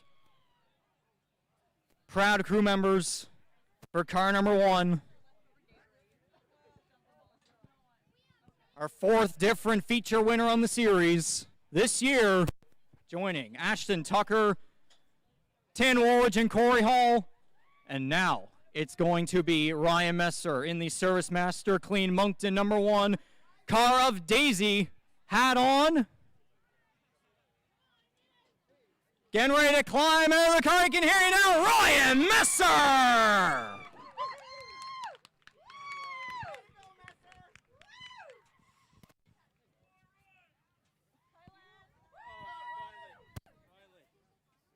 As you took the word out of my mouth there. Finally. Yeah, it's been a long time coming to get back down here. So we got a little taste of it last weekend here. It was a good tune-up, and Dad and Jeff and the guys at GD Fabrication just gave me a rocket. I'd never expected it was going to be quite that good, but it just never faded from start to finish. So you don't have a car like that too often. So especially in the heat of the day, just unbelievable. So. Talk about the trial and error, the challenges, the frustrations, and everything thrown at this car the previous 3 years since your last win here on the series and the Speedway 660. Yeah, for sure. I mean, the competition is just getting more and more fierce, and you got to just try to keep stepping up your game. So we've tried a lot of different stuff, a lot of out-of-the-box stuff. It doesn't always quite work. I think we're hitting on a pretty good one now. But just these things are hard. They never were easy to win, but they're even harder now. So to be able to have a car like that, it's unbelievable. It's been a long time coming. You got a ton of support from the grandstands to this entire team here, family and friends. What does it mean?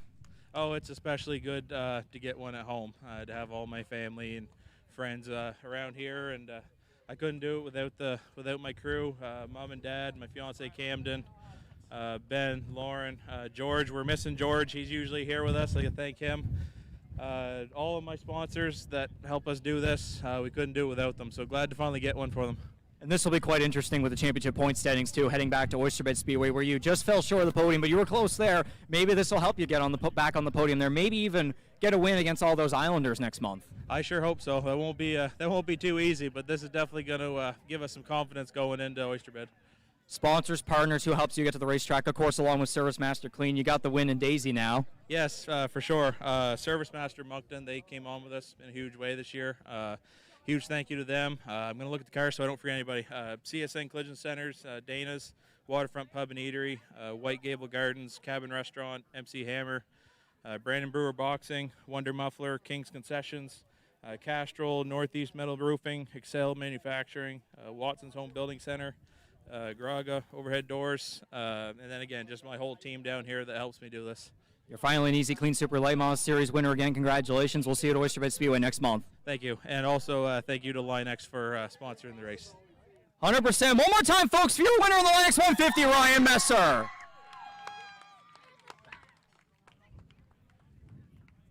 We'll now get to the rest of our podium here. Starting with the lone King Competition car on the grid here in favor of Tan Woolridge, Corey Hall.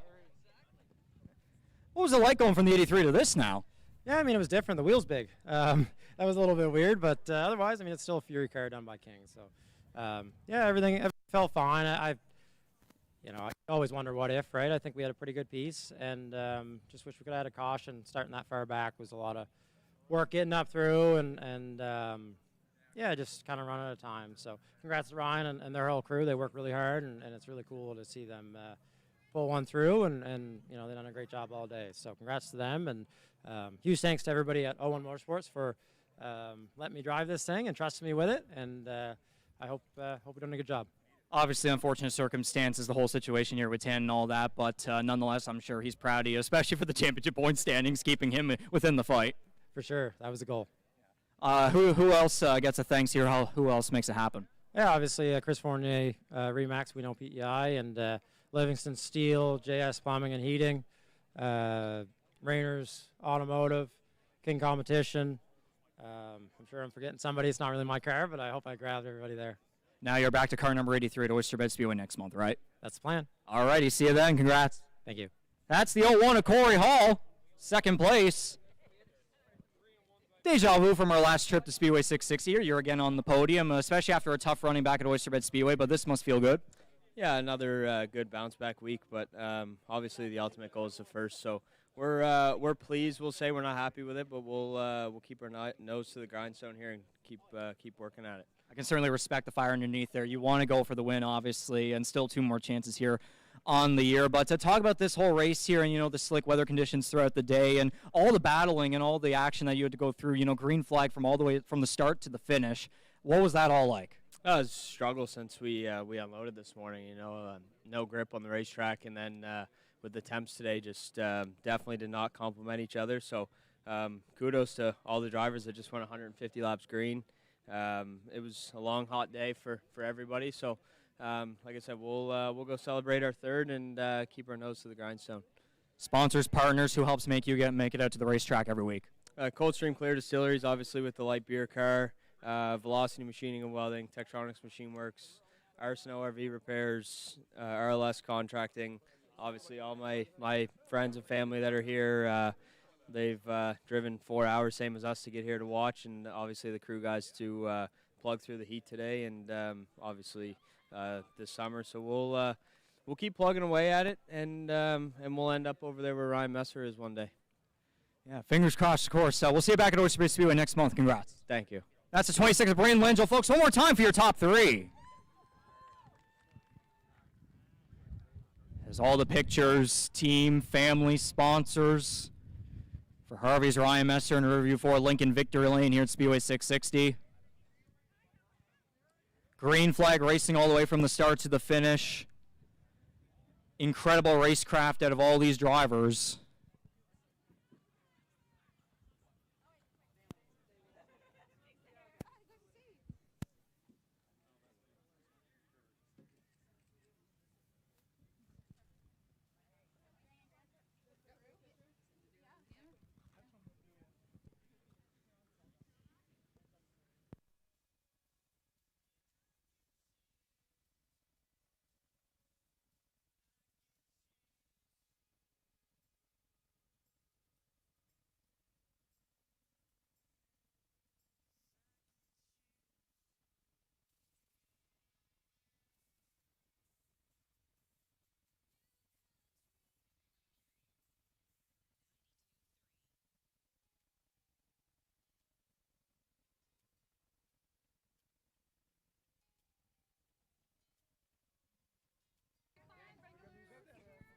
Matt, we'll do a quick outro here before we get to the rest of the top three here, of course. But yeah, what a race! Incredible racecraft. We saw these drivers, and again, congratulations to the one of Ryan Messer out of Harvey, New Brunswick, in Daisy, nonetheless. First win in 3 years on the Easy Clean Super Late Model Series here on the Linux 150 at Speedway 660. That concludes round number 4 on the year out of 6. We will be back at Oyster Bay Speedway next month on August 1st for another 150-lap feature, and then, of course, the season finale, the Riverglade International at Petty International Raceway, another 150 laps in mid-August. So, again, to everyone here at Speedway 660, thank you very much for 2 successful races here with us. A great pleasure to put on a show for you both times, of course. The next big Super Late Model Pro Stock race, however you want to call it, here in the Gary Woods, of course, will be the 26th annual Pro Stock 250 on Speed Weekend on Labor Day weekend. So, of course, again, for the Easy Clean Super Late Model Series, on behalf of all of us, my name is Regan McCauley. Thank you very much for tuning in, whether it was on our live audio on YouTube, RacingAmerica.tv, or here with us in the stands at Speedway 660. So, again, we'll be back in action at Oyster Bay Speedway next month for round number 5. You won't want to miss that one on Prince Edward Island. Until then, speed safely.